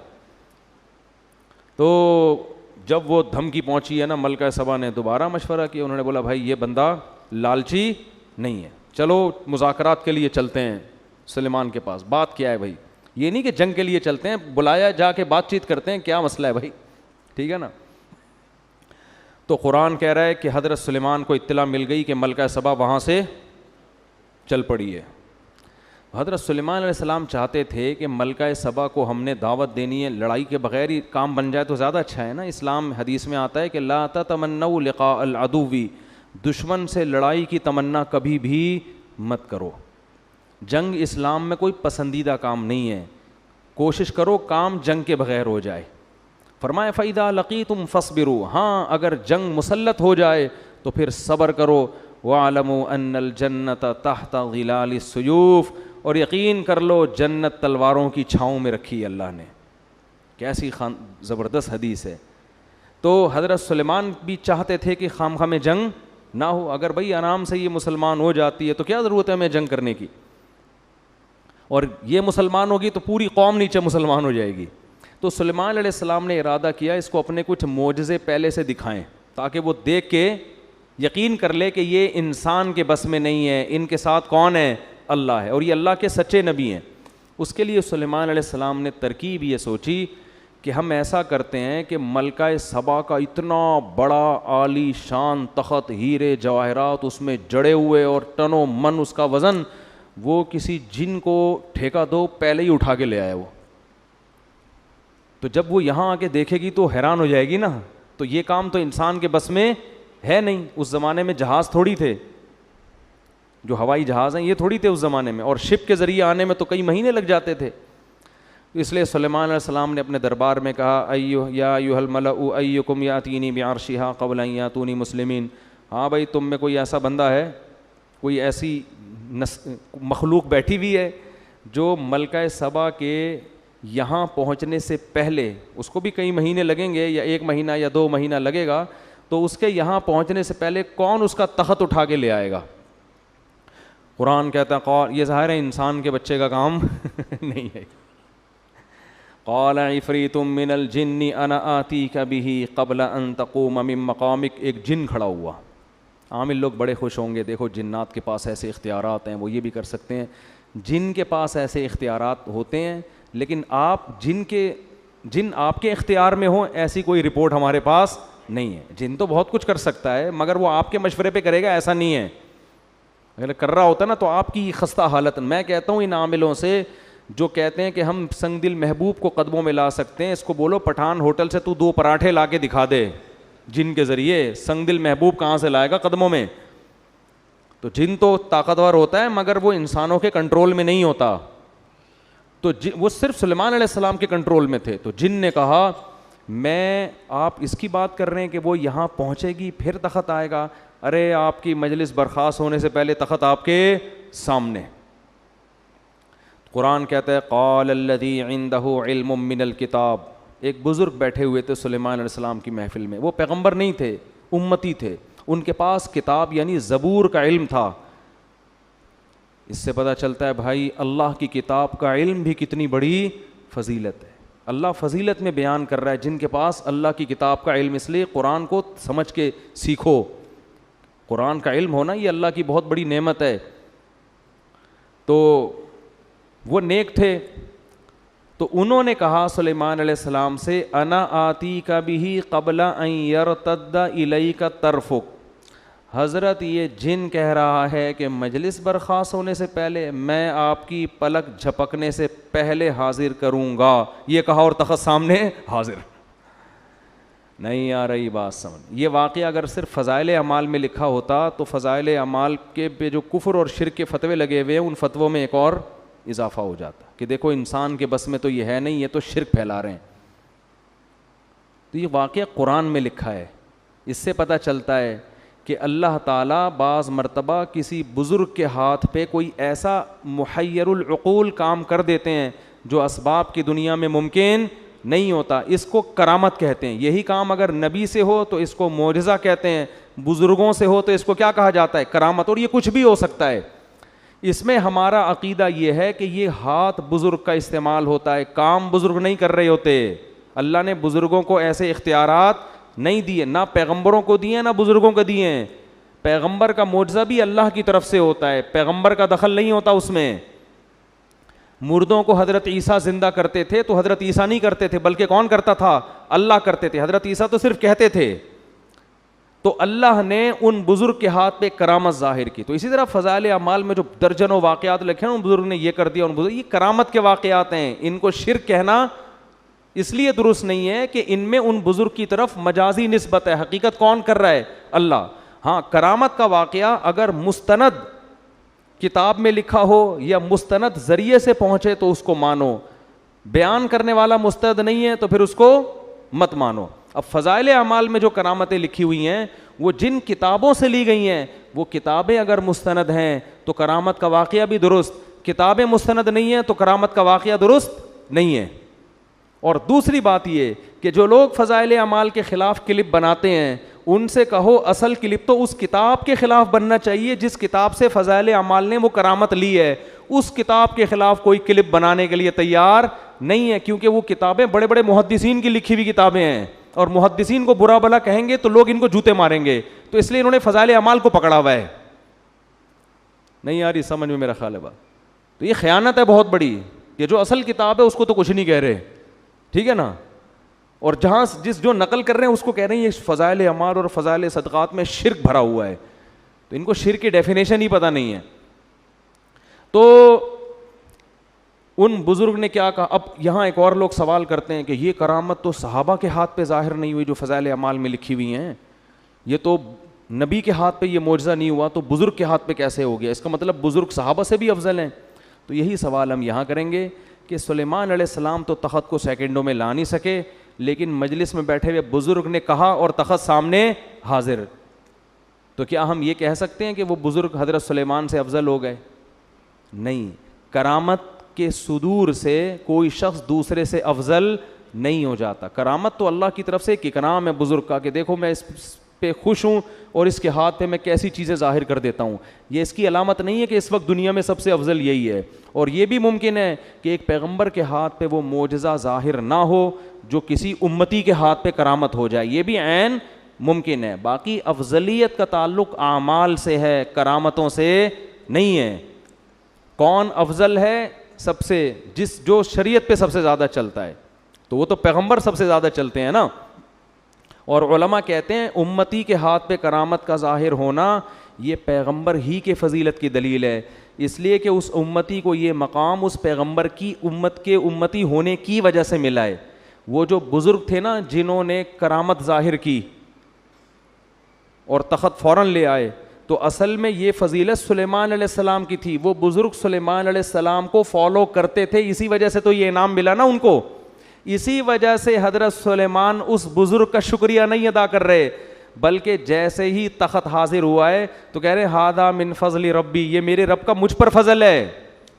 نہیں آ رہی بات؟ کیا مطلب؟ گویا یہ میرا معجزہ ہے کہ میرے امتیوں کے ہاتھ پہ ایسا کچھ ہو رہا ہے, تو یہ ان کا نہیں, یہ کس کا کمال ہے؟ یہ کمال اللہ نے مجھے دیا ہے کہ مجھے فالو کرنے کی وجہ سے ان کو ایسے انعامات ملے ہیں. تو فضائل اعمال اور صدقات میں جو بزرگوں کی کرامتیں لکھی ہوئی ہیں وہ محمد صلی اللہ علیہ وسلم کی فضیلت کی دلیل ہیں کہ اللہ نے سید الانبیاء کو اتنا اونچا مقام دیا کہ سید الانبیاء کو فالو کرنے والوں کے ہاتھ پہ اللہ نے ایسی ایسی کرامتیں ظاہر کی ہیں. تو اس سے پیغمبر کا مقام کم نہیں ہو رہا, بلکہ پیغمبر کا مقام اونچا ہو رہا ہے کہ ان کی امتیوں میں پچھلی امتوں سے بھی زیادہ بڑی بڑی کرامتیں صادر ہوئی ہیں. نہیں آ رہی میرا خیال ہے بات سمجھ میں؟ تو سلیمان علیہ السلام نے کیا کیا؟ وہ ان بزرگ نے کہا کہ میں آپ کی پلک جھپکنے سے پہلے کیا لے آؤں گا؟ تخت سامنے. یہ کہا اور تخت سامنے, کیونکہ پلک تو جھپکنے میں تو سیکنڈ لگتے ہیں. اب جیسے ہی حضرت سلیمان نے دیکھا نا یہ تو تخت یہیں آ گیا فوراً, تو فرمانے لگے ھذا من فضل ربی, یہ میرے رب کا کیا ہے؟ فضل ہے, مجھ پر فضل ہے. لیبلونی ااشکر ام اکفر, اللہ مجھے آزمانا چاہتا ہے کہ میں اس کا شکر گزار بنتا ہوں یا ناشکرا. میں نے اس دن بیان میں کہا تھا نا کہ پیغمبر جب بھی کوئی نعمت دیکھتے ہیں تو شو نہیں مارتے, اتراتے نہیں ہیں اور بڑی بڑی باتیں نہیں کرتے, بلکہ کس کی طرف نسبت کرتے ہیں؟ اللہ کی طرف. شکر بھی ادا کرتے ہیں اور استحضار بھی کرتے ہیں کہ مجھے آزمایا جا رہا ہے, ایسا نہ ہو میں اس میں پڑھ کے اللہ کو بھول جاؤں. ہمارے ہاتھ پر کوئی ایسی کرامت ظاہر ہو نا, کوئی انڈا ہی اٹھا کے ہم لے آئیں کہیں سے, پٹھان ہوٹل کا پراٹھا لے آئیں, چلو فرض کرو اٹھا کے لے آئیں اگر ہم, تو 6 مہینے شو مارنے میں لگیں گے کہ نہیں لگیں گے؟ دیکھا اس دن میں نے سنگ دل محبوب قدموں میں لایا تھا کہ نہیں لایا تھا؟ لایا تھا کہ نہیں لایا تھا؟ دیکھا اس دن میں نے خواب سنایا تھا, اگلے دن سچا نکلا کہ نہیں نکلا؟ 6 مہینے کس میں لگیں گے؟ شو مارنے میں. ادھر سلیمان علیہ السلام یہ نہیں کہہ رہے فخر, دیکھو میرے امتیوں میں ایسے ایسے لوگ ہیں ہزاروں کلومیٹر دور سے تخت سیکنڈوں میں, میں ایسا ہی تھوڑی یہاں بیٹھا ہوا ہوں بھائی, ایسا ہی تھوڑی, بہت سے پیغمبروں سے اللہ نے مجھے فضیلت دی ہے. ایسی کچھ نہیں, بلکہ کیا کہہ رہے ہیں؟ یہ میرے رب کا فضل ہے, میرا کمال نہیں ہے, اور میرے رب نے مجھ پر یہ فضل اس لیے کیا لیبلونی, مجھے آزما رہا ہے وہ. اشکر ام اکفر, کہ میں شکر گزار بنتا ہوں یا ناشکرا. آگے کہنے ومن شکر فانما یشکر لنفسی, دیکھو جو شکر کرتا ہے اپنے خود ہی فائدہ ہوگا اس کا, اللہ کو کوئی فائدہ نہیں ہے. ومن کفر فان ربی غنی کریم, اور جو ناشکری کرے گا اللہ کا کوئی نقصان نہیں ہے, میرا رب بے پرواہ ہے, اسے انسانوں کے شکر کی ضرورت نہیں ہے, کریم عزت دار پہلے سے ہے, وہ کسی کی ناشکری سے اس کی عزت میں کمی نہیں ہوتی. اب جب تخت آ گیا نا, تو اب سلیمان علیہ السلام نے سوچا ملکہ سبا آتے ہی یہ تو اس تخت کو پہچان جائے گی, کیونکہ ایک دم 100% وہی تخت، اس جیسا تو کسی کا نہیں ہے. تو اسے تھوڑا سرپرائز دینے کے لیے ہم اس تخت میں تھوڑی سی چینجنگ کرتے ہیں تاکہ اس کو تھوڑا سوچنا پڑے. جب انسان کنفیوز ہونے کے بعد کسی حقیقت پر مطلع ہوتا ہے تو اس پر اثر زیادہ ہوتا ہے. سمجھ میں نہیں آ رہی بات؟ تھوڑا سا کنفیوز ہو نا پھر پتہ چلے بھائی یہ وہی ہے. جیسے حضرت یوسف جب مصر کے بادشاہ بنے نا تو جو ان کے بھائی جب گئے ہیں تو حضرت یوسف کو پہچانا نہیں, لیکن کنفیوز ہو گئے تھے کہ ان کی شکل کس سے مل رہی ہے, ہمارے بھائی سے. پھر یوسف علیہ السلام نے بھی ان کو بتایا نہیں کہ میں تمہارا بھائی ہوں, بلکہ ان سے پوچھا کہ تمہیں پتہ ہے تم نے اپنے بھائی کے ساتھ کیا کیا تھا کنویں میں, یہ نہیں بتایا کہ میں وہی ہوں. یہ سوال پوچھنا تھا کہ بھائی سمجھ گئے کہ یہ کون ہے, کیونکہ یہ واقعہ تو یوسف کے علاوہ کسی کو معلوم نہیں تھا. تو یہ بھی تھوڑا سا نا تردد میں ڈال کے کسی کو حقیقت بتانا, اس میں زیادہ لطف ہوتا ہے, اس میں زیادہ مزہ ہوتا ہے, اور اس میں جو آپ اس کو سکھانا چاہتے ہیں وہ زیادہ اچھی طرح سے سیکھتا ہے. تو سلیمان علیہ السلام نے کہا نکروا لہا عرشہا, ذرا اس کا جو تخت ہے اس کی سیٹنگ تھوڑی سی کیا کر دو, چینج کر دو, یہ والا نٹ بولٹ تھوڑا وہاں لگا دو, یہ والا وہاں لگا دو, اس طرح کر دو. جب ملکہ سبا وہ مہینوں کا سفر کر کے پہنچی ہے تو سلیمان علیہ السلام نے ملکہ سبا سے کہا اچھا ہمارے ہاں کوئی متعصب قسم کے صوفی ہوتے تو کہتے حضرت آپ لیڈیز سے بات نہ کریں. یہ بھی ایک طبقہ ہے ہمارے ہاں جو تقوی میں اتنا آگے نکل جاتا ہے. ایک طرف تو ایسا لبرل طبقہ ہے جنہوں نے پردہ ہی ختم کر دیا کہ مرد اور لڑکیاں ساتھ بیٹھ کے گپیں ماریں. میں جب بھی ٹیلی ویژن کے کسی پروگرام میں جاتا ہوں پہلے یہ ان کو آرڈر دیتا ہوں میرے ساتھ کسی لڑکی کو بٹھانے کی اجازت نہیں ہے. اس کی میں نے بہت سختی کی ہوئی ہے. یہ علماء کے وقار کے خلاف ہے کہ جوان لڑکیاں بن ٹھن کے آئی ہوئی ہیں, مفتی صاحب سے انٹرویو لے رہی ہیں, تو آپ پردے کی تبلیغ کیسے کرو گے دنیا کے سامنے؟ ہاں اس پہ جو ہے نا کال پہ کوئی انٹرویو ریکارڈ کرا کے, میرے کچھ انٹرویو ایسے ہیں جس میں یہ دکھایا کہ کوئی لڑکی مجھ سے انٹرویو لے رہی ہے, وہ سامنے نہیں بیٹھی ہیں, وہ انہوں نے مجھ سے ویڈیو انٹرویو ریکارڈ کروا کے پھر چلایا اس اسٹائل میں کہ جیسے ایسا لگ رہا ہے کہ وہ سامنے میرے بیٹھی ہوئی ہیں, تو وہ ایڈیٹنگ ہوئی ہے. تو ایک طبقہ تو ہمارا یہ کہ جنہوں نے پردے کے حکام کی دھجیاں اڑا دی. ایک طبقہ اتنی صوفی پنے کی انتہا کو پہنچا ہوا ہے جہاں عورت سے بات کرنے کی ضرورت ہے وہاں بھی وہ بات کرنے کے لیے تیار نہیں ہے. اب کوئی خاتون اگر آپ سے مسئلہ پوچھنے کے لیے آ رہی ہے تو پردہ کرنا تو اس کی ذمہ داری ہے. اگر وہ نہیں کر رہی تو آپ کو شریعت نہیں کہتی یہاں سے بھاگ جاؤ فوراً کہ وہ مسئلہ پوچھنے آئی آپ بھاگیں وہاں سے. آپ بیٹھیں مسئلہ بتائیں. ہاں تنہائی کسی عورت کے ساتھ بند کمرے میں اختیار کرنا اس کی اسلام میں اجازت نہیں ہے, اور آپ اس کو محبت سے پردے کی ترغیب بھی دے دیں. تو ہمارے یہاں کچھ جو اس طرح کے لوگ ہیں نا تو وہ سلیمان علیہ السلام پر یہ اعتراض کہ وہ پہلے سلیمان علیہ السلام کے پاس جا کے کہتے حضرت آپ کو لیڈیز سے بات کرنے کی اجازت نہیں ہے بالکل. تو لیکن پیغمبر تھے, کون بولتا. تو سلیمان علیہ السلام نے جب دیکھا کہ ملکہ سبا آئی تو سب سے پہلے اس سے سوال پوچھا اہا کذا عرشک, یہ تخت آپ ذرا دیکھیں بتائیں کہ کیا آپ کا جو تخت ہے اسی ٹائپ کا ہے یا نہیں ہے. تو وہ بڑے حیران ہو گئی کہ یار بالکل اسی جیسا لگ رہا ہے لیکن 100% وہ ہے بھی نہیں. تو کہنے لگی قالت کأنہ ہو, ایسا لگ رہا ہے کہ یہ وہی ہے, یعنی وہ ہے تو نہیں لیکن ایسا لگ رہا ہے کہ گویا کہ یہ وہی ہے. پھر کہنے لگی کہ بڑا کمال آپ نے کیا کہ اسی جیسا تخت ہدہد کی رپورٹوں کے ذریعے اس نے کہیں لا کے نقشہ بتایا ہوگا اور آپ نے اسی جیسا تخت بنا لیا, کیونکہ اس کے تو وہم و گمان میں بھی نہیں کہ سیکنڈوں میں یہ تخت وہاں سے اڑ کے یہاں آ سکتا ہے. لہذا وہ کہہ رہی ہے کہ کمال ہے بھائی, اسی جیسا تخت آپ نے کیسے بنا لیا. وَأُوتِينَا الْعِلْمَ مِنْ قَبْلِهَا وَكُنَّا مُسْلِمِينَ, ہمیں پتہ تھا کہ آپ کو اللہ نے جو ٹیکنالوجی دی ہے اور وسائل دیے ہیں اس کا ہمیں اندازہ تھا, لیکن ایسا اندازہ کہ ایسا خاندانی تخت بنا لو گے یہ کھوپڑی میں نہیں آتا, اور ہم پہلے سے مان چکے ہیں آپ کی صلاحیتوں کو, مسلمین مان چکے ہیں. یہ تو اس کے تصور میں ہی نہیں کہ یہ وہی ہے. قیل لها ادخل الصرح, حضرت سلیمان علیہ السلام نے فرمایا کہ اب اس محل میں آپ داخل ہو جاؤ. تو محل کا فرش حضرت سلیمان نے ایسا خاندانی بنایا تھا نا, ایسی ٹیکنالوجی استعمال ہوئی تھی کہ وہ فرش دیکھنے میں پانی لگتا تھا کہ پانی ہے جو جس میں لہریں بن رہی ہیں, اتنا شیشے کا چمکدار. تو وہ جو ہے نا اس نے کیا کیا, فلما رأتہ حسبتہ لجۃ.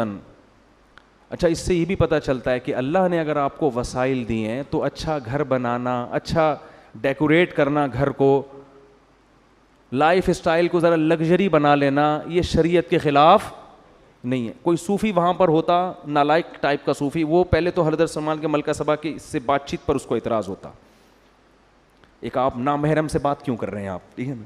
دوسرا اعتراض اس کو یہ ہوتا کہ یہ کیا ہے بھائی, یہ کیا ہے تخت مخت, آپ نے بھی تخت بنایا ہوا, آپ کا اتنا عالی شان تاج ہے, اور یہ آپ نے اتنے خوبصورت فرش بنائے ہوئے ہیں, ٹائلیں لگائی ہوئی ہیں فرش کے اوپر, اور ایسا خاندانی فرش کے دیکھنے میں کیا لگ رہا ہے, پانی لگ رہا ہے. اس زمانے میں ایسا شیشہ بنا لینا کہ پانی لگے, وہ تالاب لگے, یہ کیا بھائی, آپ کو تو ایک جھونپڑے میں رہنا چاہیے, ایک پرانے سے بوسیدہ کپڑا پہن کے اللہ اللہ کرنا چاہیے, یہ کیا بھائی. جب اللہ نے وسائل دیے ہیں تو یہ بھی بولو ٹھیک, اور جب نیت اچھی ہو تو اور زیادہ ٹھیک.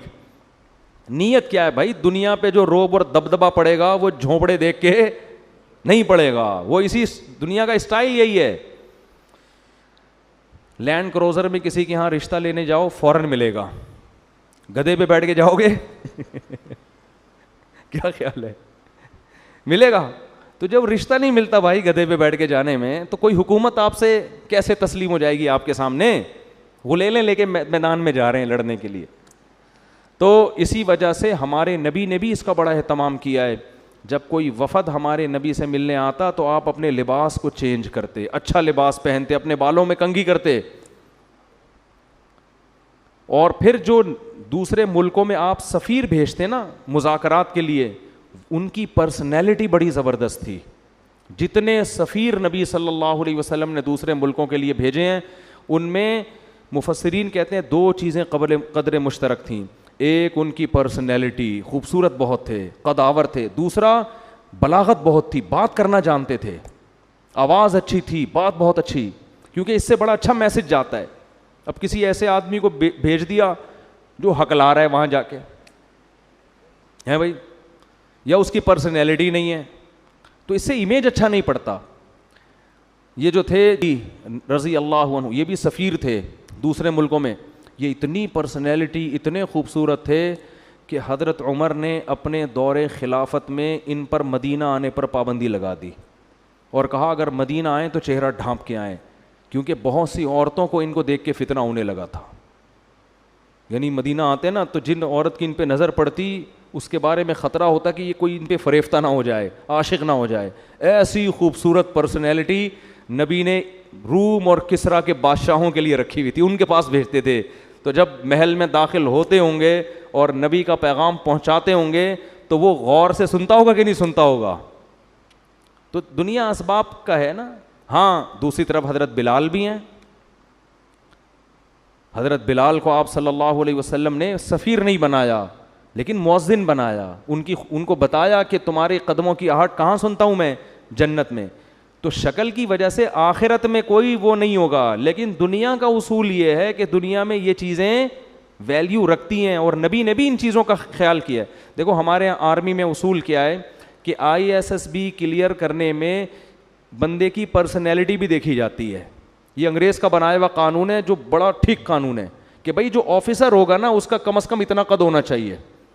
وجہ کیا ہے کہ اگر آفیسر کی پرسنالٹی نہیں ہے, پرسنالٹی اس کے ماتحت کی ہے, تو ماتحت بولے گا میرے سے تو 3 فٹ, تو میرا فوجی آفیسر تو 3 فٹ کا تو آفیسر ہے میرا, میں اس کو ایک ٹھڈا ماروں یہ 6 کلابازی کھا کے وہاں گرے گا. وہ اطاعت نہیں کرے گا. اطاعت انسان ہمیشہ کس کی کرتا ہے, جو آپ سے برتر ہو. یہ انسان کی نیچر ہے. تبھی تو عورت کو حکم دیا ہے کہ اس کا نکاح اس سے برتر میں ہونا چاہیے, اس سے کمتر میں. یہ اسلام کا حکم ہے کہ عورت کا نکاح اس کے پیرالل یا اس سے افضل میں ہو, اس سے کمتر میں نہ ہو, کیونکہ شوہر سر کا تاج ہے. وہ عورت اس کو اس کی اطاعت کرے گی. اگر عورت یہ کہے گی کہ یہ تو مجھ سے بھی کمتر ہے, تو وہ اس کو اپنا سر کا تاج نہیں بنائے. اگر PhD لڑکی کی شادی دوسری کلاس میں بھاگے ویسے کر دیں گے, میٹرک میں بھاگے ویسے کر دیں گے, تو وہ لڑکی ذہنی طور پر اس کو اپنا میاں بولو نا نہیں مانے گی. بے جوڑ کی شادی, تبھی تو پھر طلاقیں ہو رہی ہیں. یا تو وہ پھر کوئی اس میں کوئی ایسی خوبی ہو جو اس کے عیب کو چھپا دے. میٹرک فیل ہے, بھاگا ہوا ہے, لیکن کوئی دوسری خاصیت اس کے اندر بہت زیادہ ہے, تو کوئی نہ کوئی ایسا خوبی ہو جو اس کے عیب کو کی تلافی کرے. اگر عیب ہی ہیں پھر وہ جوڑ کے شادی نہیں ہے. تو اس کے اسلام نے بھی ان چیزوں کا بڑا حکم دیا ہے. لوگ سمجھتے ہیں بس اسلام پر عمل کرو تو بس چھوڑ دو دنیا کے سارے اصول, بس مکھنچوؤں کی طرح زندگی گزارو, ایسا نہیں ہے. تو خیر جلدی سے میں بات کو سمیٹ کے ختم کرتا ہوں. کیا بات چل رہی تھی پتہ نہیں کہاں سے کہاں پہنچ گئے ہم. تو وہ سفیروں کا نا, ہاں تو وہ ملکہ سبا کو حضرت سلیمان نے کہا یہ تخت, یہ جو ہے نا یہ فرش, اس پہ آؤ, محل میں داخل ہو. تو ملکہ سبا نے کہا یار یہ تو پانی ہے, تالاب ہے یہاں, اس میں کیسے چلوں گی. تو کشفت عن ساقیہا, اپنی جو بھی شلوار تھی, جو بھی ازار تھا, جو بھی ساڑی تھی, کچھ بھی ہوگا, ساڑیاں تو نہیں پہنی ہوں گی, ظاہر ہے ملکہ ہے, شاہانہ لباس ہی ہوگا نا. تو جو بھی لباس تھا اس نے اپنے پائنچے اوپر کر لیے تاکہ میرے پاؤں کپڑے گیلے نہ ہو. حضرت سلیمان قیل لها ادخل الصرح فلما رأته حسبته لجة وكشفت عن ساقيها قال انه صرح ممرد من قوارير. تو حضرت سلیمان نے کہا یہ پانی نہیں ہے, یہ تالاب نہیں ہے, یہ شیشے کا بنا ہوا فرش, ڈیزائن ایسے کیا گیا ہے دیکھنے والا اس کو تالاب سمجھتا ہے. اب یہاں ملکہ سبا نے کہا بھائی یہ خدا کا پیغمبر ہے, ابھی اس نے مجھے تخت دکھا دیا وہاں سے یہاں, اور یہ ایسا فرش تو دنیا میں کسی کا باپ بھی نہیں بنا سکتا. اس نے یہ نہیں کہا مجھے پتا ہے, یہ دل میں سوچا ہوگا. لوگ پھر کہہ رہے تھے یہ باپ کا لفظ کہاں ہے قرآن میں, دکھاؤ بھائی. تو ہمارا بھی تو کچھ اسٹائل ہے نا بات سمجھانے کا, ہم آج کے زمانے کے لحاظ سے سمجھائیں گے نا. تو ملکہ سبا نے کہا بھائی یہ تو ممکن واقعی اللہ کے سچے پیغمبر ہیں, ان کے پاس وسائل کی کمی نہیں ہے. تو فوراً کہنے لگی قال ربی انی ظلمت نفسی. اب دیکھو حضرت سلیمان سے خطاب نہیں کر رہی, اب کس سے خطاب کر رہی ہے, اللہ سے. یہ بھی اس کے خاندانی ہونے کی دلیل, کیونکہ ان کو یقین آ گیا کہ یہ سب کچھ یہ نہیں کر رہے, اللہ کر رہا ہے مجھے سمجھانے کے لیے کہ تو غلط دین پہ چل رہی تھی. توبہ کی اور کہنے لگی ربی انی ظلمت نفسی, اے اللہ آج تک میں نے سورج کو سجدہ کر کے اپنی جان پہ ظلم کیا ہے. وَأَسْلَمْتُ مَعَ سُلَيْمَانَ لِلَّهِ رَبِّ الْعَالَمِينَ. یہ ایسا خاندانی جملہ ہے, اس سے آپ کو پتہ چلے گا بھائی ایکسٹرا آرڈینری ذہین تھی. اب یہ نہیں کہہ رہی کہ اللہ میں تجھ پر ایمان لے آئی, یہ بھی نہیں کہہ رہی کہ اللہ میں نے سلیمان کو نبی مان لیا. اگر یہ کہتی کہ میں نے سلیمان کے ہاتھ پہ بیعت کر لی, سلیمان کو مان لیا, تو سوال پیدا ہوتا ہے یہ سارے کام کا حکم کون دے رہا ہے. سلیمان تو ایک ذریعہ ہیں, اصل تو آپ کو توحید کی دعوت دی جا رہی ہے, اللہ کی بندی بنو. تو اسلام اللہ کے لیے لانا ہے, سلیمان کے لیے نہیں لانا. لیکن اگر سلیمان علیہ السلام کا ذکر بالکل ہی شارٹ ہو جاتا تو یہ ناشکری بھی ہے کہ جو ذریعہ بن رہا ہے ہدایت کا, اس کو اس موقع پر اپنے کلام سے بالکل کیا کر دیا, خارج. تو دونوں چیزوں کی رعایت کر کے اس نے اپنے خاندانی ہونے کا ثبوت دیا اور کہنے لگی ربی انی ظلمت نفسی, اے اللہ میں نے اپنی جان پہ ظلم کیا. وَأَسْلَمْتُ مَعَ سُلَيْمَانَ لِلَّهِ رَبِّ الْعَالَمِينَ, اے اللہ میں بھی سلیمان کی طرح سلیمان کے ساتھ اس رب پر ایمان لے آئی جو تمام جہانوں کا پالنے والا ہے. میں بھی اس صف میں سلیمان کے ساتھ شریک ہو گئی ہوں, کھڑی ہو گئی. یہ تو پہلے سے تھے, میں بھی ان کی فہرست میں شامل ہو گئی. تو اللہ نے جہاں بھی پیغمبروں کے واقعات ذکر کیے نا, اکثر نالائق قومیں, اکثر کیا 99.9%. قوم عاد کو دیکھیں, قوم ہود کو دیکھیں, قوم عاد کو دیکھیں, قوم سمود کو دیکھیں, قوم لوط کو دیکھیں, قوم ابراہیم کو دیکھیں, قوم فرعون کو دیکھیں, اصحاب مدین کو دیکھیں, سب تباہ ہوئے ہیں. کچھ قومیں ایسی ہیں جو گنی جا سکتی ہیں جنہوں نے عقل اور شعور کا مظاہرہ کیا, جذباتی پن سے ہٹ کر پیغمبر کی دعوت پہ شعور کے ساتھ غور کرنا شروع کیا. اللہ نے ان کو ہدایت بھی دی, اللہ نے ان کو عزت بھی دی, اور قیامت تک کے لیے اللہ نے ان کا تذکرہ قرآن میں لکھ دیا. ملکہ سبا کتنی خوش ہوتی ہوگی, اس کے تو تصور میں بھی نہیں ہوگا کہ کل ایک قرآن نازل ہوگا, اللہ کی آخری کتاب, جس میں اللہ میرا تذکرہ کریں گے اتنے اہتمام کے ساتھ. اور حضرت مولانا حضرت مفتی طارق مسعود صاحب دامت برکاتہم, آپ کے حساب سے, میرے حساب سے نہیں, میں تو ایسے ہی آدمی ہوں, آپ لوگ یہ القاب لگاتے ہیں نا, میں یہ کرتا ہوں تکبر سے بچنے کے لیے. جب لوگ کہتے ہیں مفتی طارق مسعود مدۃ ظلہ العالیہ, تو میں آگے لگاتا ہوں جو ملا کھا لیا. مدۃ ظلہ العالیہ کی دو قسمیں, ایک تو سچی مچی کے ہوتے ہیں جو بزرگ ہوتے ہیں, اور ایک ہوتے ہیں دامت برکاتہم العالیہ جو ملا کھا لیا. تو یہ والے ہم دامت برکاتہم ہیں. تو اس کو تصور میں بھی نہیں ہوگا کہ کل محمد صلی اللہ علیہ وسلم پہ اللہ کلام نازل کرے گا اور اللہ میری حکومت کا اور میرے اسلام لانے کا تذکرہ کرے گا. اللہ کو اس کا یہ عمل اتنا پسند ہے, اس کی کھوپڑی کیونکہ صحیح استعمال کی ہے, جذباتیت کا شکار نہیں. اور اس کے تصور میں بھی نہیں ہوگا کہ کل یوٹیوب کے مفتی طارق مسعود صاحب الفلاحیہ مسجد میں بیٹھ کر میرے خاندانی ہونے کے اتنے ثبوت پیش کر رہے ہوں گے. اس کے تصور میں بھی یہ بات نہیں ہوگی. سمجھ میں نہیں آ رہی بات؟ تو یہ عمل ہے ان لوگوں کا جو اللہ کی مان کے چلتے ہیں, اور جو جذبات میں آ کے مخالفت کرتے ہیں وہ تباہ ہو جاتے ہیں. اللہ تعالیٰ سمجھنے کی عمل کی توفیق عطا فرمائے. لوگ آخر میں ایک سوال پوچھتے ہیں کہ ملکہ سبا کی حضرت سلیمان سے شادی ہوئی تھی کہ نہیں ہوئی تھی. اس کے بارے میں کوئی رپورٹ نہیں ہے, لیکن حضرت سلیمان کی 100 بیویاں صحیح بخاری سے ثابت ہیں, تو ایک اور ہونے سے کوئی فرق نہیں پڑتا, 101 ہو گئی ہوں گی. مسئلہ اس کے لیے ہوتا ہے جس نے ساری زندگی ایک بیوی رکھنی ہے, وہ دنیا میں دین کا کام بھی کر سکتا ہے. وہ خواتین سارا بیان کا بیڑا غرق ہو جائے گا نا, خواتین بول کے پھر آخر میں ترغیب دے دی اس نے.